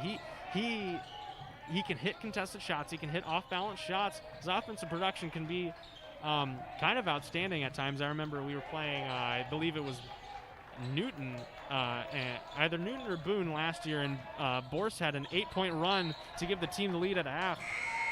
He gets the job done when he's needed. Back in for the Bulldogs is Schreck. And the Warriors up by 1 point, 5 seconds left. Here you go in the first. I believe that game was at Newton. I remember going up to Michael Borst, Evan's father, after Evan went on that run in Newton during halftime, and you know, I looked at him and I said, "Holy cow!" And he goes, "What?" And I said, "Evan." And he goes, "What?" I said, "He just had an 8-point run." He's like, "Oh yeah, you know, it is what it is." Very, very humble, I guess. The Boris are. Evan, of course, a commit to Iowa Central and Fort Dodge to play baseball after winning that state championship. It's a good thing he has a lot of fingers because he's got a couple rings on his resume, one for basketball and one for baseball. At the buzzer, at the end of the first quarter, it is a 15-14 lead by the Warriors. Only 1 point. What have you seen so far in the game, Dawson? Are they executing the keys to the game? How are both teams faring early on? Well, for Norwalk to start out the game, they haven't really been limiting like the turnovers that I said they should, and same with Van Meter. There have been some sloppy turnovers, but Van Meter has found an ability to get some easy points. I mean, Trudeau, who was only, I believe a 17% three-point shooter on the year, has made 2 clutch threes for him. They've had good success breaking the press that Norwalk's trying to run. Both teams are playing really well, and this should be an exciting game.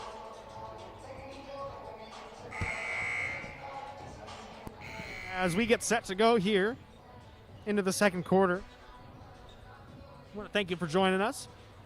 Thanking all of you to make everything possible. We are obliged to give a shout out to Coach Fisher's mother, watching us all the way in Florida. We thank you for joining us as always, Miss Fisher.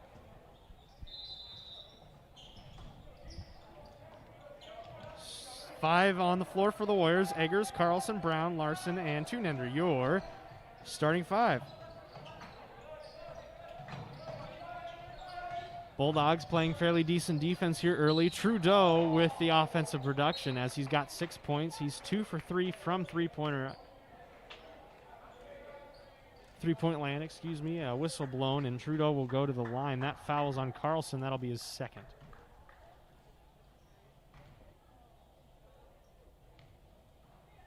Trudeau makes his first.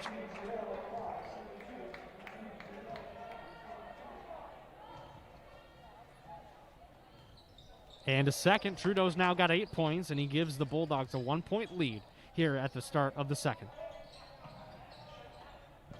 Two-Nender breakaway on the left side. Up and in over Fiala. And another lead change. A few of them early here in the game. Two-Nender's first bucket tonight. As I said earlier, leading the team in points per game at 12. In and out for Trudeau. That one no good. Larson will grab it and take it back the other way. Two-Nender again drives up and around Trudeau. In and out. And Trek, he'll be picked up by Eggers. Burks at the top of the key. There's Trudeau. The screen from Fiala. Trudeau up and around Two-Nender. And he's got 10. First person to reach that feat today's game. Two-Nender up, no good, short on the layup. Good defensive pressure there by the Bulldogs. 18-17, they lead by 1.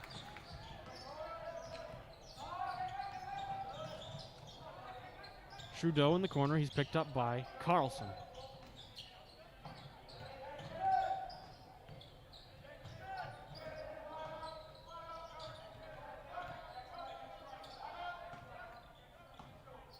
That's Derflinger at the top. He's guarded by Larson. Fiala up and around to Trudeau. Good offensive movement here by the Bulldogs. Top of the key here for Burks. No good. Brown with the rebound. He leads the team in rebounds at 5.5 per game. Eggers was open in the corner. Carlson didn't see him. A little late there on the pass. Warriors, excellent ball movement. They always have had excellent ball movement, something that Coach Larson implements. Carlson at the top of the key. No good from 3. And back the other end, the Bulldogs will go. They still have a 1-point lead. Burks looking for somewhere to give it. Brown takes it away. Good defensive pressure there by the Warriors to stop the ball. Carlson's in the corner. Down low to Brown. He's guarded by Fiala. He'll fake and go up, and Fiala, good defense. Brown will get it back. Gets out of the lane, makes sure he's not staying in there too long. Larson gives it to Eggers. Eggers at the top of the key. No good from 3. Warriors getting good looks. Not falling. Rebound there by Carlson, and he's fouled. They'll go back to the line where he was just a short time ago. He's got 5 points and 2 fouls. That foul is on Burks, his first, team's 5th.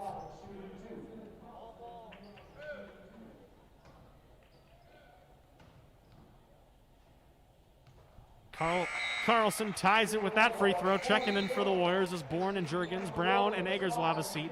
And in for the Bulldogs is Gilliland. In for Burks.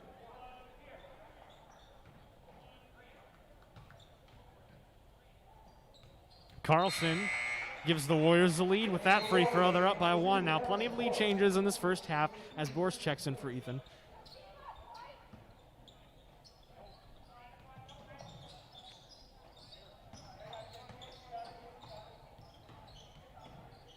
Trudeau leading the Bulldogs in points this evening with 10.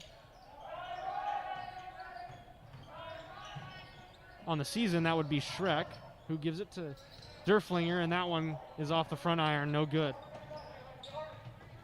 Bourne drives in, takes a mid-range shot, nice shot, Reddick Bourne. 2 points for him early, he hits his first bucket. Something we've noticed, and he talked about it today, Dawson, is Reddick has grown in his confidence to shoot the basketball. He started the season just kind of giving the Warriors defensive pressure, and then we saw him hit some threes, and now he comes off the bench and gives us 2, 3, sometimes 5, 6 a night. Yeah, he's a great scoring option off the bench for the Warriors. I mean, he's got a great pull-up jumper in the mid-range. He's got a nice little floater on the baseline. He's just a great defensive player and a great mid-range jump shooter and three-point shooter. Timeout called there, I believe, by the Bulldogs. What do you think they're talking about in this huddle? It is a 3-point game. It's been close for most of the first half. Lots of lead changes here early on. What do you think both coaches are trying to address? Well, I'll start with Van Meter. For Van Meter, they just need to keep playing. It's a 3-point game. This game is still very much in reach. A couple plays here and there, you can be up by a couple possessions. So I expect them to just keep doing what they're doing, not change anything up. I would expect their coach to talk to their leading scorer, Chris Schreck. We haven't really heard much of him tonight. I would expect that to be talked about in the huddle. And for the Warriors, keep doing what you're doing. Keep applying the defensive pressure. Keep pressing. and keep turning steals and turnovers in the easy fast break layups and three-pointers.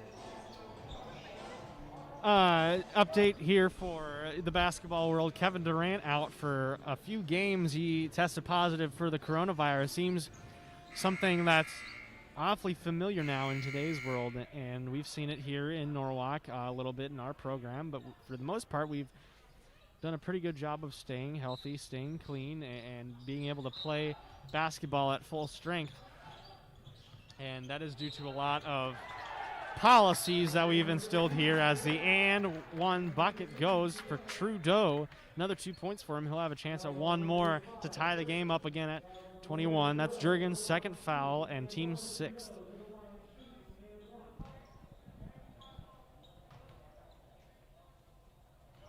Trudeau converts. He's got 13 tonight. Ties it up at 21. 4.5 left to go here in the first half.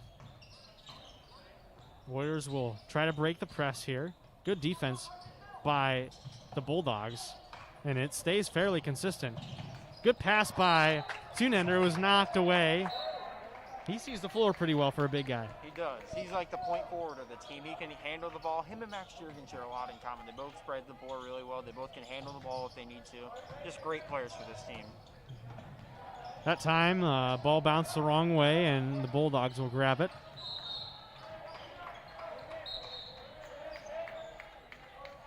That foul is called on Borst. That'll be his first as Brown checks back in. He'll go in for Cole Tunender.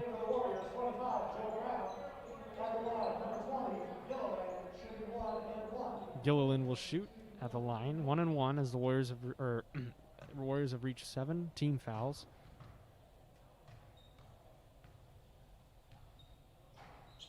No good by Gilliland, and the Warriors will grab it. Larson, he's picked up at half court by Schreck. He's played pretty good defense so far in today's contest. Larson drives around the right side. Nobody can stop him. Hooks it up and in. Larson with the layup. He's got 4 now tonight. Gives the Warriors a 2-point lead here in the second.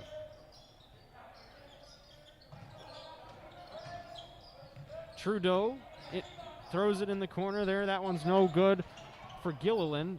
Been pretty cold shooting for the Bulldogs. That foul will be on Schreck, his second. Netten checks in along with Yazzie for Derflinger and Trudeau. Warriors will inbound on the sideline and look for some offensive production here. They lead by 2, trying to stretch it a little bit here in this close contest.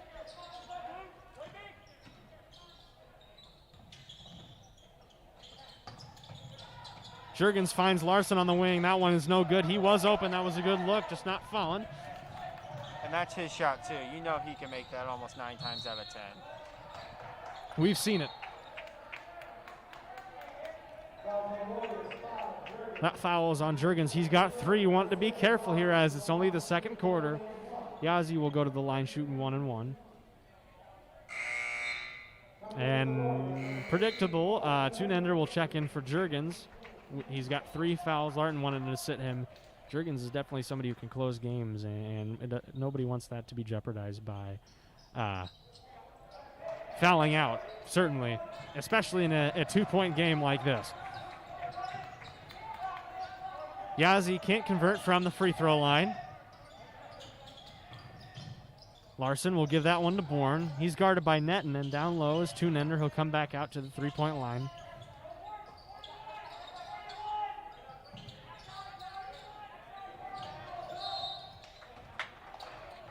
That foul is on Netten.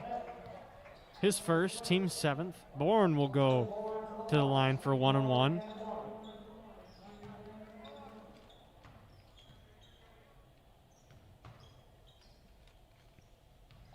And that one is good.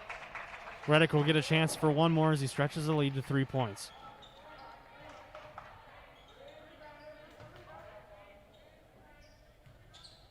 And that one's good as well. Bourne's got 4 points, and he now gives the Warriors a 4-point lead. Interesting free throw form. He bends his knees quite a bit. I haven't seen that from very many. He doesn't. Yeah, he does bend his knees quite a bit now that you notice that. Taken away by Larson. Good defensive pressure there. Grant Larson, definitely a pickpocket if there ever was one for the Warriors.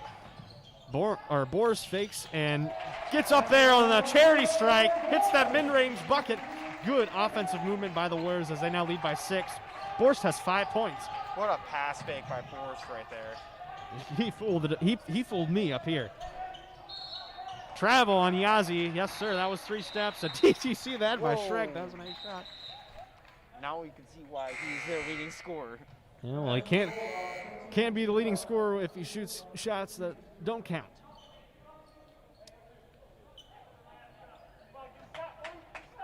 Shrek averaging almost 17 a game. That's a bit more than Tunender, who is the leading scorer for the Warriors, but that shows you the depth of the Warriors, and a lot of guys score. Boers, 3, ball, corner, pocket. Evan Boers from the corner. Back up to 8 points for Evan now. 30-21, and we were just talking about his production. It goes unnoticed by some people, and he was open and he took the shot. He hits shots. His percentage is high. That's one thing about this Warriors team. Everyone that plays and gets a lot of minutes on this team, they're always ready to shoot. They always have a bunch of confidence because their coach allows them to have a bunch of confidence when they shoot the ball. They can take a guy one-on-one. They can convert open shots if they need to, and that's what the ball movement will get you. Everybody's a threat, especially from deep. Most of these guys are, as the Warriors will take that one back the other way. They now lead by 9 after that three-pointer by Boers. And Bourne, 3, ball, corner, pocket. Reddick Bourne puts him up by 12. The Warriors now lead by 12. Bourne with 7, Boers with 8, both hitting threes from the corners. And it's now a double-digit lead off after that production there by the Warriors. Hitting shots from deep, and we can talk about it all night. Seeing shades of what we've seen in the past, this Warriors team shooting the 3-ball. Hasn't happened a whole lot in the beginning of the season, but tonight we're seeing it a whole lot. And obviously, the Bulldogs probably trying to suppress that. What do you think they're saying in the huddle, and how can they execute maybe stopping the 3-ball a little bit? Well, right now, Van Meter's missing a lot of simple shots. I mean, they missed a couple layups. They've had some turnovers that have just not gone their way. That Norwalk's recovered and gotten easy points off that. But if I'm Van Meter, I keep plugging away. I try to get my best shooter involved, number 22, Chris Schreck. Because if he gets involved and gets some points, I feel like Van Meter could come back in this game very easily. And it was pretty close until that run there. The Warriors got a little bit of a spurt of offense. That timeout maybe cooling them down a little bit. Good, smart play by the Bulldogs to call that there. Minute left to go here in the first half. 12 points the Warriors lead by, and it's 33-21. Trudeau can't hit from the top of the key. He's now 50% from 3, and Larson will grab it. Less than a minute left to go here. The Warriors will probably try for a 2-for-1 or maybe a last second shot. I'd say, hey, if Borst and Bourne are hot, give him the ball. A 3. Borst is open on the corner. He'll take that one. Oh, nope. Fakes and drives. He's good at that, too. He can score from almost anywhere. He definitely faked me out. I thought he was shooting it. Oh. Borst for 3. That one doesn't go. Yeah. Keep taking him, though. He's open. He's hit a couple. Like I said, he's got 8 points in today's contest. That is the most for the Warriors. Only trailing Trudeau for total points by both teams as Bourne takes that one away. We talk about defensive pressure. Reddick Bourne is a master at locking a guy down, pickpocketing a guy. You know, I told you Grant Larson is a pickpocket, but Reddick Bourne plays tough defense. I mean, he defense into offense that gets him to the line there. That foul is on Shrek, and it's his 3rd. Trouble here early, and Morrow will check in for the Warriors.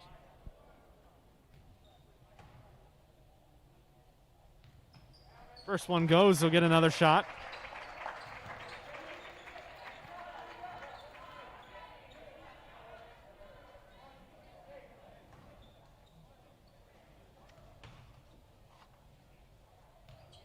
And second one goes as well, and he's got 9 now, passing Boris. Maybe a little bit of friendly competition here between teammates.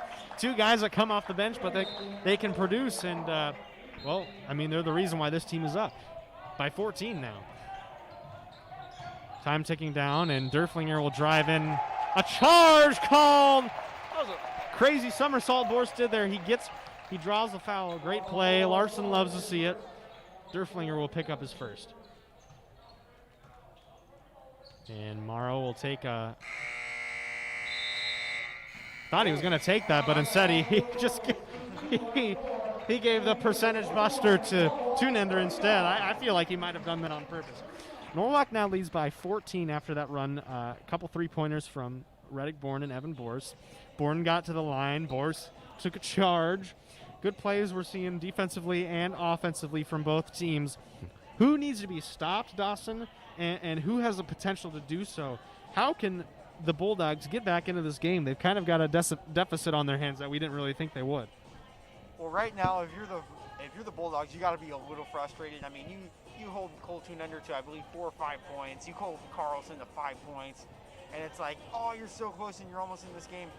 Then Evan Bors gets 8 points. Reddick Bourne gets 9 points. Those are just like the frustrating things for Van Meter, because the two guys that they wanted to stop, Carlson and Tunender, they've stopped. It's just the other guys they haven't really been paying attention to. And for Norwalk, they just got to keep doing what they're doing. If they're on pace to hold Van Meter to about 42, 45 points, which usually when they hold people under 50 points, it's usually when they come out on top.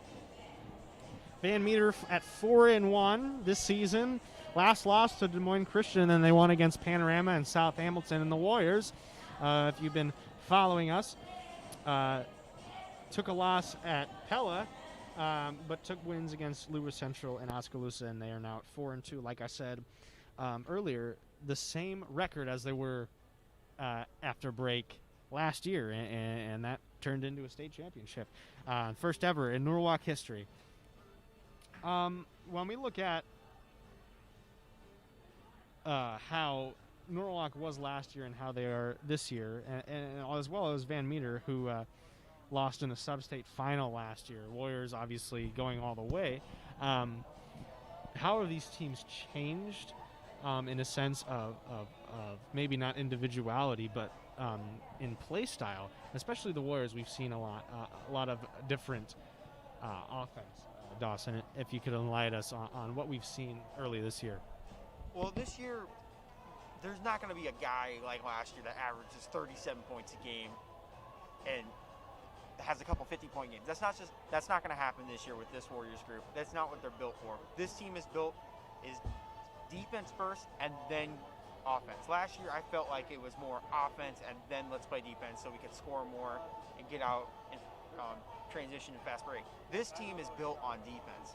This team will full court press you if they need to, get easy steals, and that's how they'll go on like 8-0 runs like we saw earlier in the second quarter. And it's not hard to shape your offense around one guy when that one guy, as you mentioned, averaging 37 points a game, is arguably the best Iowa high school basketball player of all time.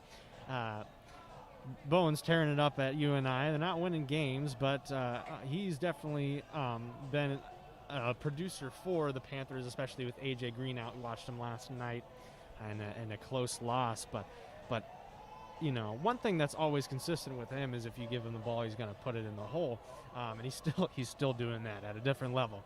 And then, of course, his younger brother, Reddick, we've been talking about today. He's kind of been the story, him and Evan Borst early on in this game. Reddick's got 9 points. And we talked about his confidence and how he's been shooting the ball more. He's consistently a tough defender. And he's only a freshman. He is doing this. He's accomplishing these feats as a freshman, just like his brother Bowen did, producing for the Warriors early on in his basketball career. And to think that Reddick now has, after this season, 3 more seasons with the Warriors. How is this team going to look after these guys are gone, these 5 starters are gone, and a few others as well? I mean, Reddick's obviously our future. Yeah, I believe in the next few years it's going to become Reddick's team, just like it became Bowen's team after Bowen's sophomore year. It was really, once it was his junior year, it was really his team. He took control of it, averaged 27 his junior year and averaged 37 his senior year. Now, we aren't expecting Reddick to put up those kind of numbers because that's insane, 1 in a million numbers right there for high school. But I would expect him to probably average, by the time he's a junior senior, maybe 15, 16 points per game for this Warriors team. Really take control of the offense and the defense for this Warriors team. Definitely a foreseeable event, especially with, his performance tonight. He's got 9 points. He's producing at the free throw line. He had a three-pointer.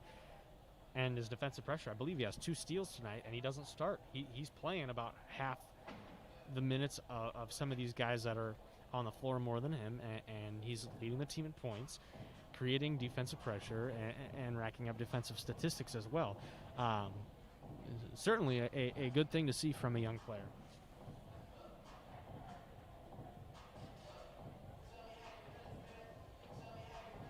As I talked about Grant Larson being a pickpocket earlier, he does lead the team in steals at 1.8, almost 2 steals a game. That's not too bad for,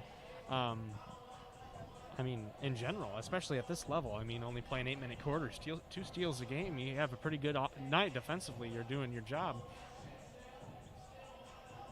And we saw some clutch defensive plays by Larson last year. I believe it was it Oskaloosa? Maybe. Last year, at a home game, Larson stole the ball off of an inbounds and basically saved the game. I don't think it was Oskaloosa. I can't remember seeing flashes of when it happened, but he's been known to do so, and he surprises people, especially offensively, as we saw in the state championship last year. He scored 14 points. Definitely earned the performance of the game. Well, that's what we've got for halftime. Some production here early by the Warriors with Borston Bourne and a couple others as well. We're not going anywhere, so don't you either. We'll see you back here at the start of the third quarter. We'll be right back.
Hello and welcome back. Here we got about 1:10 left to go here before the tip-off, or excuse me, not tip-off, the start of the third quarter. The Warriors are up by 14 thanks to a run by, mostly the bench for Norwalk. Some production here shows you how deep this team is and has been for a while.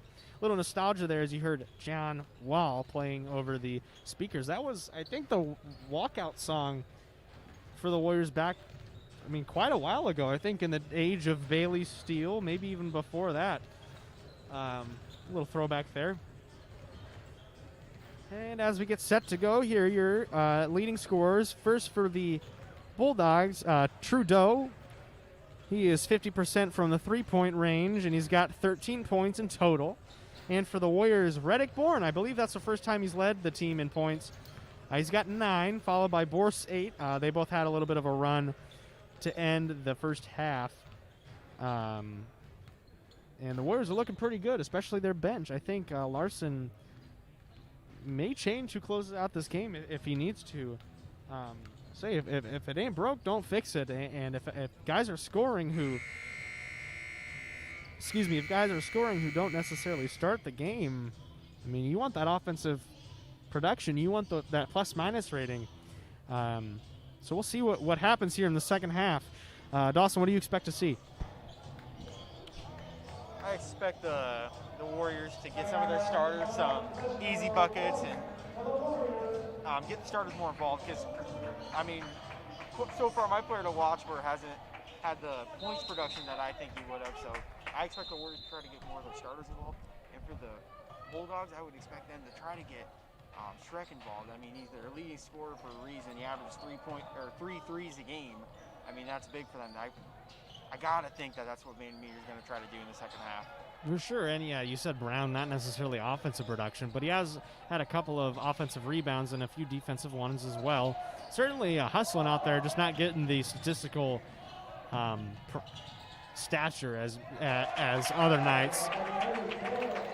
Good follow-up there by Burks. Same starting 5 out for the Bulldogs as well as the Warriors.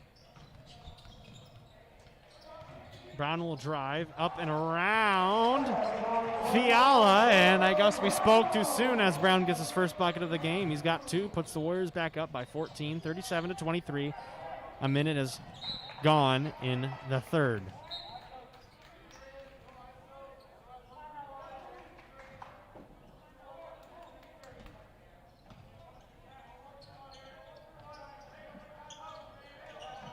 Good defensive pressure there by the Warriors. Larson will pick up Shrek. Derflinger down low to Fiala. Fiala over Eggers, and he gets those 2 points from the post. Good move.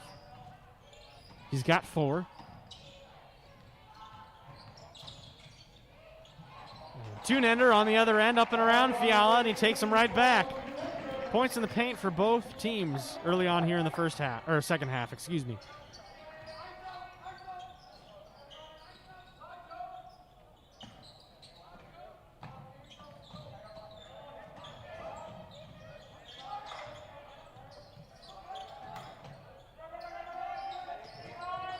Screen there by Fiala.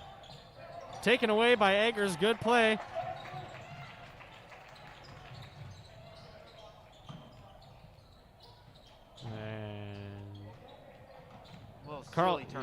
Carlson not ready for that one. They want that one back, but hey, they're up by 14. Eggers with that steal not too long ago. We talked about Eggers before. Came off of a pretty defining injury last year. Out for the whole season. But he was around, he was the heart and soul of the bench as much as he could be for the Warriors, and that could be pretty frustrating, missing out on the best season of your school's history, but playing wise. But we know how good he can be, and just because he was on the bench, holy cow! No, not today. Was there a gust of wind that just came through? I think somebody opened a window in here. Yeah. I think he knows it too. Yeah, Burks, try that one again.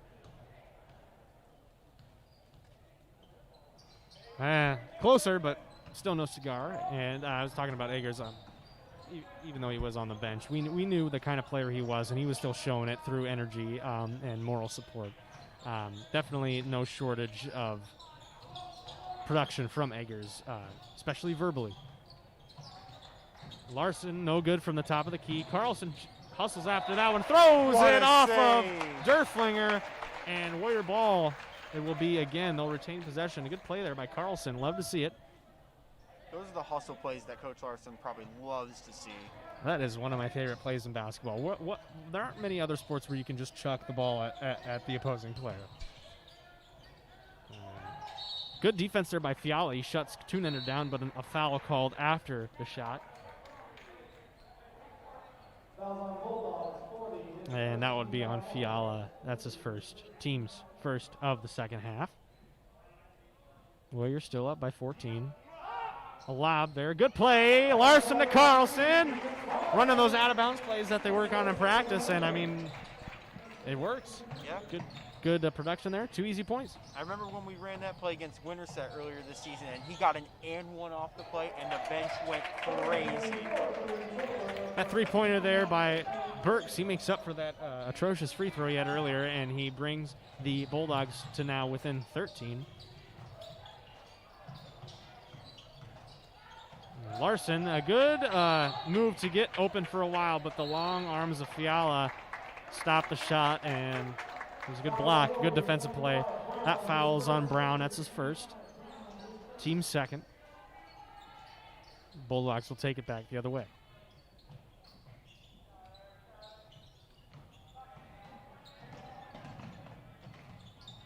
Burks is open in the corner. He just made one earlier. Might be thinking about shooting another one. Drives, gives it to Fiala, up and around the defense, in and out, and tries again after that rebound, and then a defensive rebound by Brown. Dennis Rodman of the Warriors, if you will. Joe is. Been leading the team in rebounds all season, and for some of last season as well. And a carry called on Larson. Interesting. And Reddick Bourne is checked in, and is also checking in for the Warriors as Max Jurgens.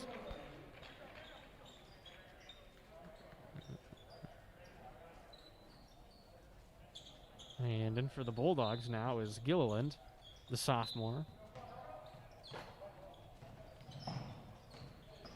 Trudeau will drive on Carlson. Foul on Carlson. It's his third. Jurgens and Carlson both have 3. They're trying to be careful here. Definitely guys we would want closing out the game. Carlson with 9 points. Not something you necessarily want to lose. And Carlson and Bourne tied for most this evening for the Warriors at 9. Bourse trailing just by 1 with 8. Carlson with the steal. He'll drive on Trudeau up and around, and he'll take that lead back. 11 points for Carlson. Kind of a competition between the 3 of them here. 15-point lead now the Warriors have. Carlson playing pretty good defense on Trudeau, even though Trudeau has 13 points tonight. You know, Grant Larson might lead the team in steals, but I think Ethan Carlson's only like a steal or 2 behind him. I think Carlson's averaging 1.6 to 1.5 a game. So. And like you said, this Warriors team is about defense, and there's a couple of guys here that can take the ball away from him if you're not paying attention. Bourne drives, loses his balance. I think they called a foul. Yes, they did. I didn't see it. Fouls on Shrek. He's got 4. Little foul trouble early there. Netton is checked in, as well as Derflinger for the Bulldogs.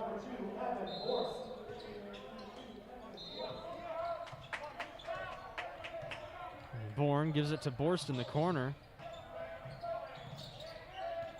and he's open. 3 ball corner pocket, Evan Borst. That's the second one from that spot. He's got 11 now for the Warriors, bringing their lead up to 15.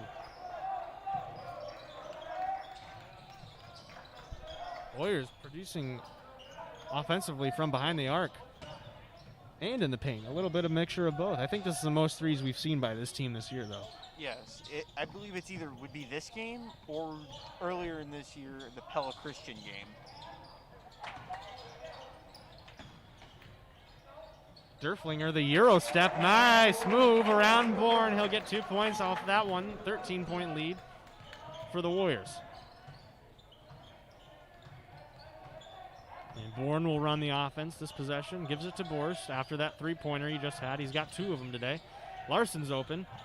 That one is good, too. Grant Larson adding on to this 3-point barrage by the Warriors. He's got 7 tonight. I think that's his season high. If not, it's pretty close. And he's still going. He's got a quarter left to play.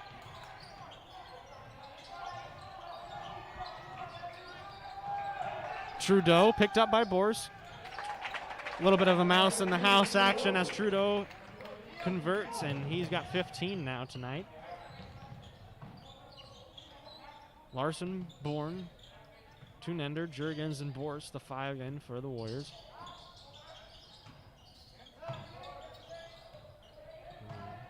Jurgens tried to find Borst in the corner, but he was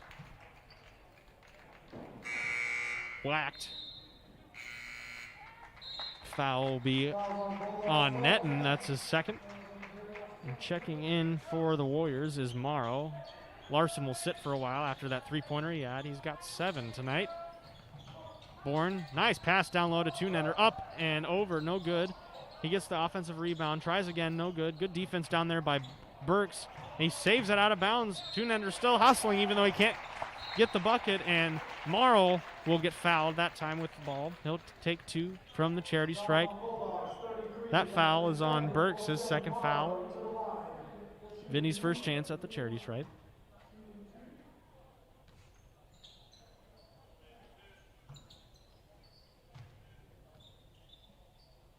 He misses his first. Checking in for the Warriors is Brown. And for the Bulldogs, Fiala. Burks and Two-Nender will have a seat.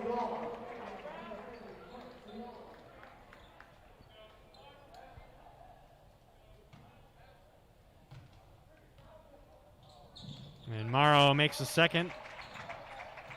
First point in today's game. 49-34. The Warriors lead by 15 now. Netton. Give that one to Trudeau in the corner. Up and over. Jurgens, no good. Good defense by the Warriors.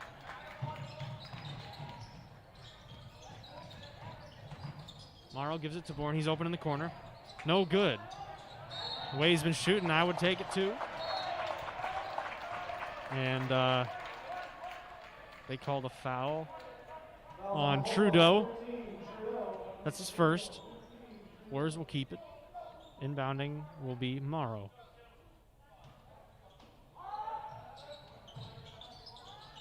And he'll give it to Borst in the corner. He gets around Netton.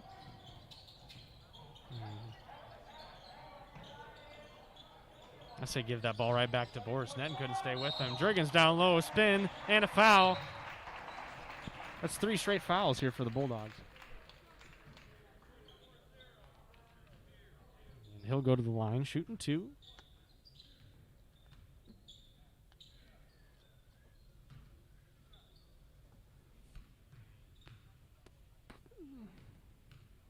Makes his first. Checking in for the Warriors is Eggers. Reddick Bourne will have a seat.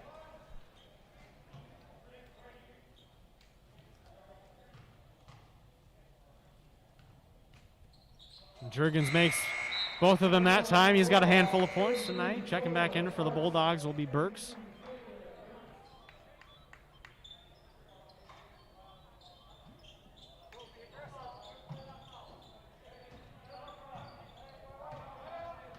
Derflinger, he's picked up by Morrow.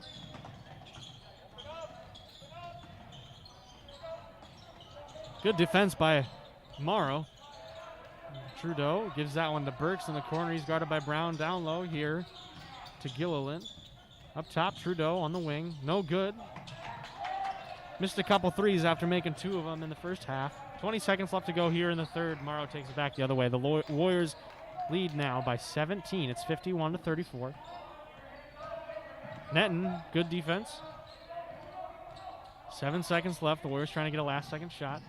Jurgens, a little bit of room for 3. Hits that one in the corner. Jurgens from the wing. We've seen it once before to end the quarter. Jurgens hits that one more time. He's got 8 points tonight after that three-pointer, and he puts him up by 20 now. And talk about a spread of points. Borst has 11. Bourne has 9. Larson has 7. Jurgens has 8. Carlson has 5. Carlson's got 11 now. Oh, 11, that's right. Yeah, he got some production there. That's 5 players, and some of those guys don't even start for the Warriors. So some offensive production from everyone almost on the Warriors, and it's not necessarily the leading scorer for the Warriors in Two-Nender. It's been spread around. The ball movement is absolutely outstanding here for this Norwalk team. Can the Bulldogs maybe suppress that a little bit? I mean, closeouts, jumping passing lanes, what do you got? right now the Bulldogs aren't they're not moving their feet quick enough on defense. I mean, Norwalk's running a really good zone breaker right now, getting the ball in the middle, dishing out to the wing for a nice three ball. They've had probably 3 or 4 threes just from the pass from the high post over there. So Van Meter's just gotta keep playing pretty good defense. I mean, they are getting some closeouts, but they just gotta find some other ways to score. Now down by 20. Less than 8 minutes left to go. I think they've drug this this Warriors lead out for a little too long. It might be tough to come back from a 20-point lead, especially when the Warriors play as tough defense as they do. This double team here working exceptionally well by the boys in white.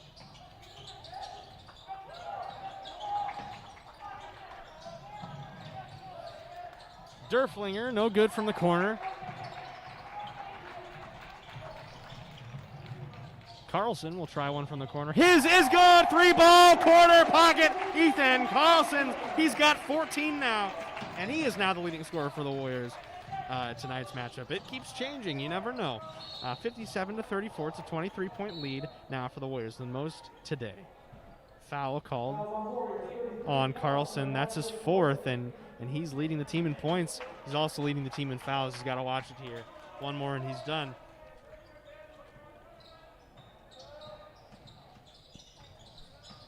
That is Michael Banks, double teamed up top. Yazzie down low, picked up by Eggers. Good defensive pressure there by Eggers. Banks was doubled. Yazzie is now doubled. Tipped around, Derflinger. Brown with a steal. It was right to him. Didn't even have to move. Carlson up and around, and no good. Almost converted that one. He gets a chance at the line, though, as he was fouled. That foul is on Derflinger.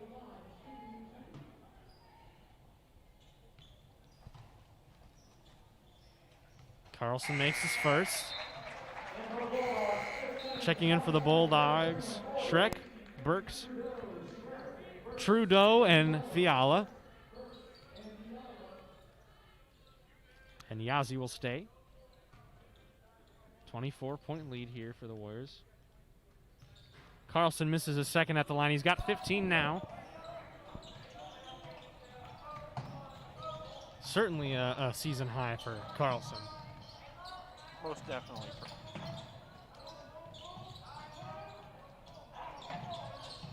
Defensive movement here by the Warriors. Eggers tips that one away. They're not slowing down even though they're up by 24. Not getting comfortable. Love to see it.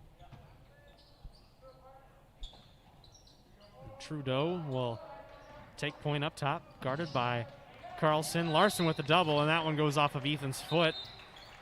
And it'll stay here.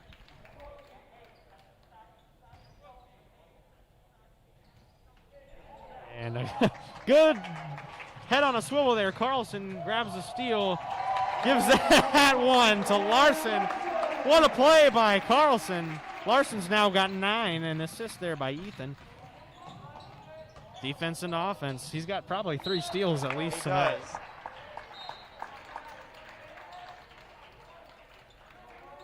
Warriors now up by 26, 60-34. Biggest lead of the game, and it keeps growing. Burks, he's picked up by Brown. Little reach and foul there by Brown.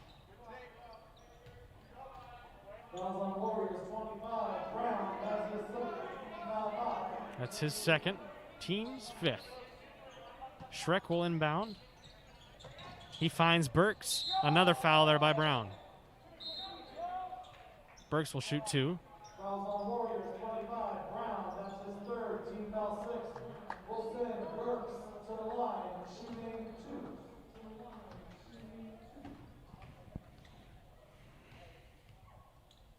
Makes his first.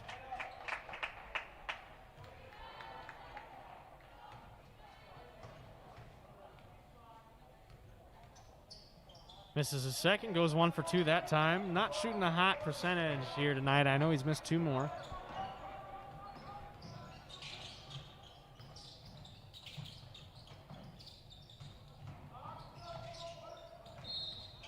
Carlson traveled.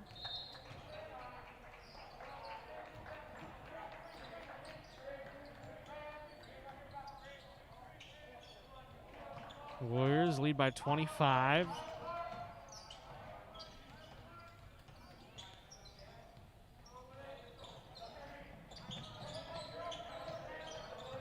Burks at the top of the key. He'll take that one. That one's no good. Good closeout by Tunender, and a foul called.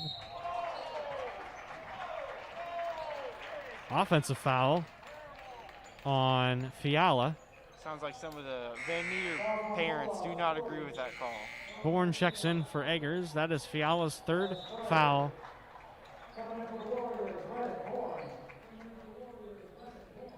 And Brown will go at the other end for the free throw line as the Warriors are in the bonus.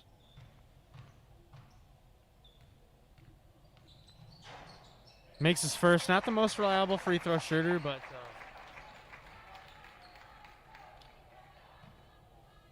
gets it done. I would say he's even though his percentage doesn't say so, I'd say he's a kind of a clutch free throw shooter, even though it may not seem like it. I remember when we played at Pella last year, Joe got fouled with about 5 seconds left on the clock. We were up by 3. So essentially, if he made one, we clinched the game, we won the game. Joe missed the first one, but then made the second one. And that basically essentially sealed the game and sealed the conference, basically, because that put us, I believe, first in the conference after that game. So. And he had 15 points that night, which is a varsity career high for him in his old hometown, Pella. Foul on Tunender, that's his second. Morrow and Jurgens checked in. Tunender will have a seat.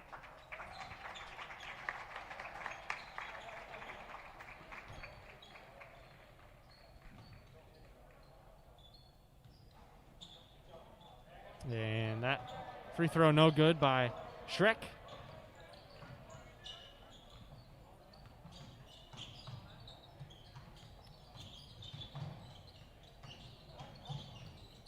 Jurgens is open on the wing for 3. That one's short. Air ball saved. And back to Jurgens. The ball will go. Gives it to Carlson this time.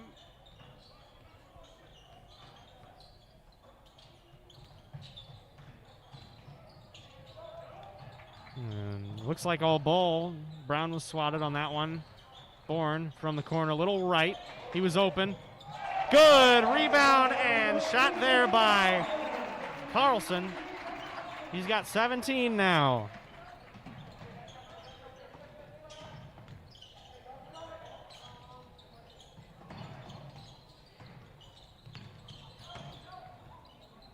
Burke's up and around. It looked like a travel to me, but I guess not. Looks like he was asking the ref why that wasn't a foul.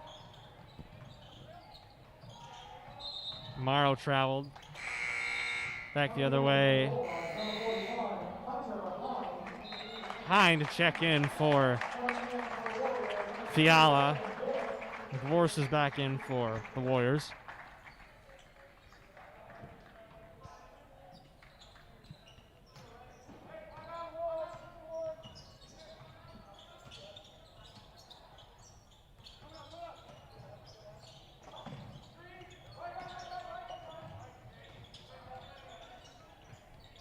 That 3 is no good by Trudeau.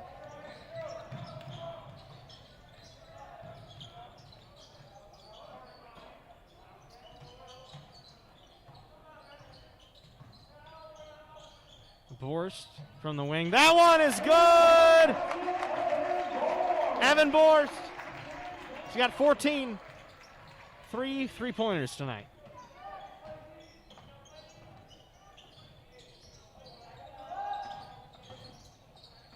Bourne takes that one away. Second steal of the night. It goes, oh my goodness. They'll count it, but that ball got pinned up there. Wow.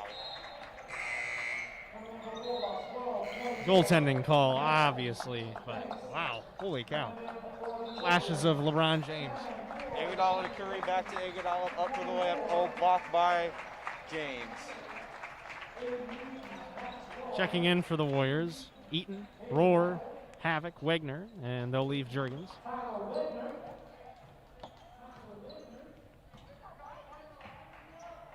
Aiden Eaton, son of Howard Eaton, Iowa State basketball alumni, of course.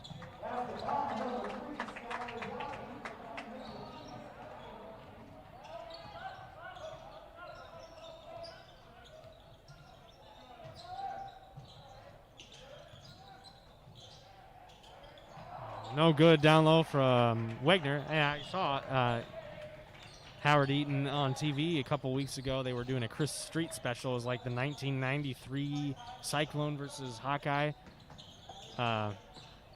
game, and he led the team in points.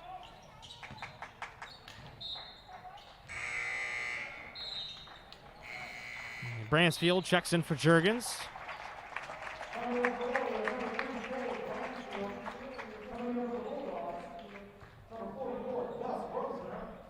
Checking in for the Bulldogs is Rosener.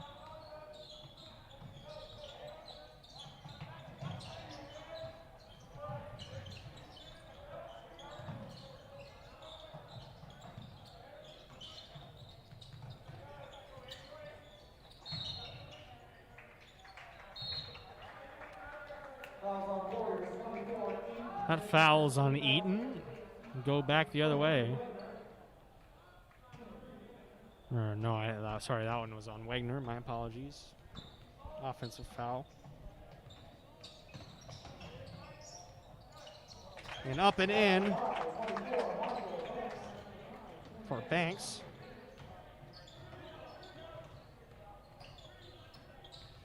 Roar guarded by Banks. He'll give it to Eaton up top at the wing. Bransfield out to Havoc. Good ball movement here by the Warrior reserves. Havoc up top at the key. Back to Bransfield. And Eaton. Backcourt violation. Last touched Aiden. Couldn't grab it. Checking in for the Bulldogs is Braun, the freshman. What a start to the year for the Warriors. Starting off the year with a nice little win against Van Meter. A pretty good team, in fact. So it was a fun game to watch. A lot of offensive production here from guys you wouldn't expect here on the Warriors. Carlson with 17. Borse with 14. Bourne with 9. Juergens with 8. Larson with 7. Checking in for the Warriors, Crozier, Campbell, Pearson, and Beaulieu.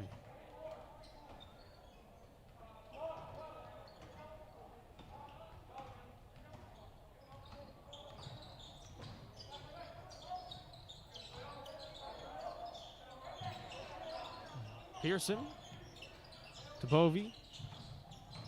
Down low, he'll give that to Campbell in the corner. Back to Bovey. Over to the other side. Roars in the corner. No good. And good defensive pressure there by Max Rohr. That's his thing. He's a hustle player. If anything else, he's a hustle player. The screen there.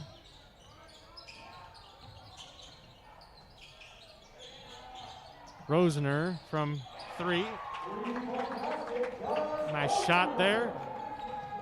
Under 10 seconds left to go. The Warriors will dribble this one out. 69-42. That was a 27-point win here by the Warriors. We saw some offensive production from almost everyone on this starting Warriors lineup. Dawson, what can we take away? Both sides from this game. What did you see? What did you like? What did you not? I liked from Norwalk that they were finding other ways to score other than the main guy, Cole Tunender. They found Carlson, who had 17, Borst, who had 14, Bourne, who had 11, Larson, who had 7. Just guys you really wouldn't expect to be the leading scorers for the team. And then for Van Meter, tough loss tonight. They did play a great team in the Warriors, but if I'm Van Meter, I'm especially proud because you found some scoring in your not best player. In Casey Trudeau. That's one thing you can look forward to if you're the Van Meter Bulldogs. Absolutely. Thank you for joining us Monday Night Basketball. Catch us away. Who we got tomorrow, Dawson? I believe we play at Newton tomorrow. Newton tomorrow, and at home again on Friday. We'll have a broadcast for you against Grinnell at the end of the week as well. We hope you guys have a good middle of your week. Good luck to the Warriors tomorrow as well. Thank you for joining us as always. Schaefer Lanet, Dawson Livingston, have a good one and stay warm.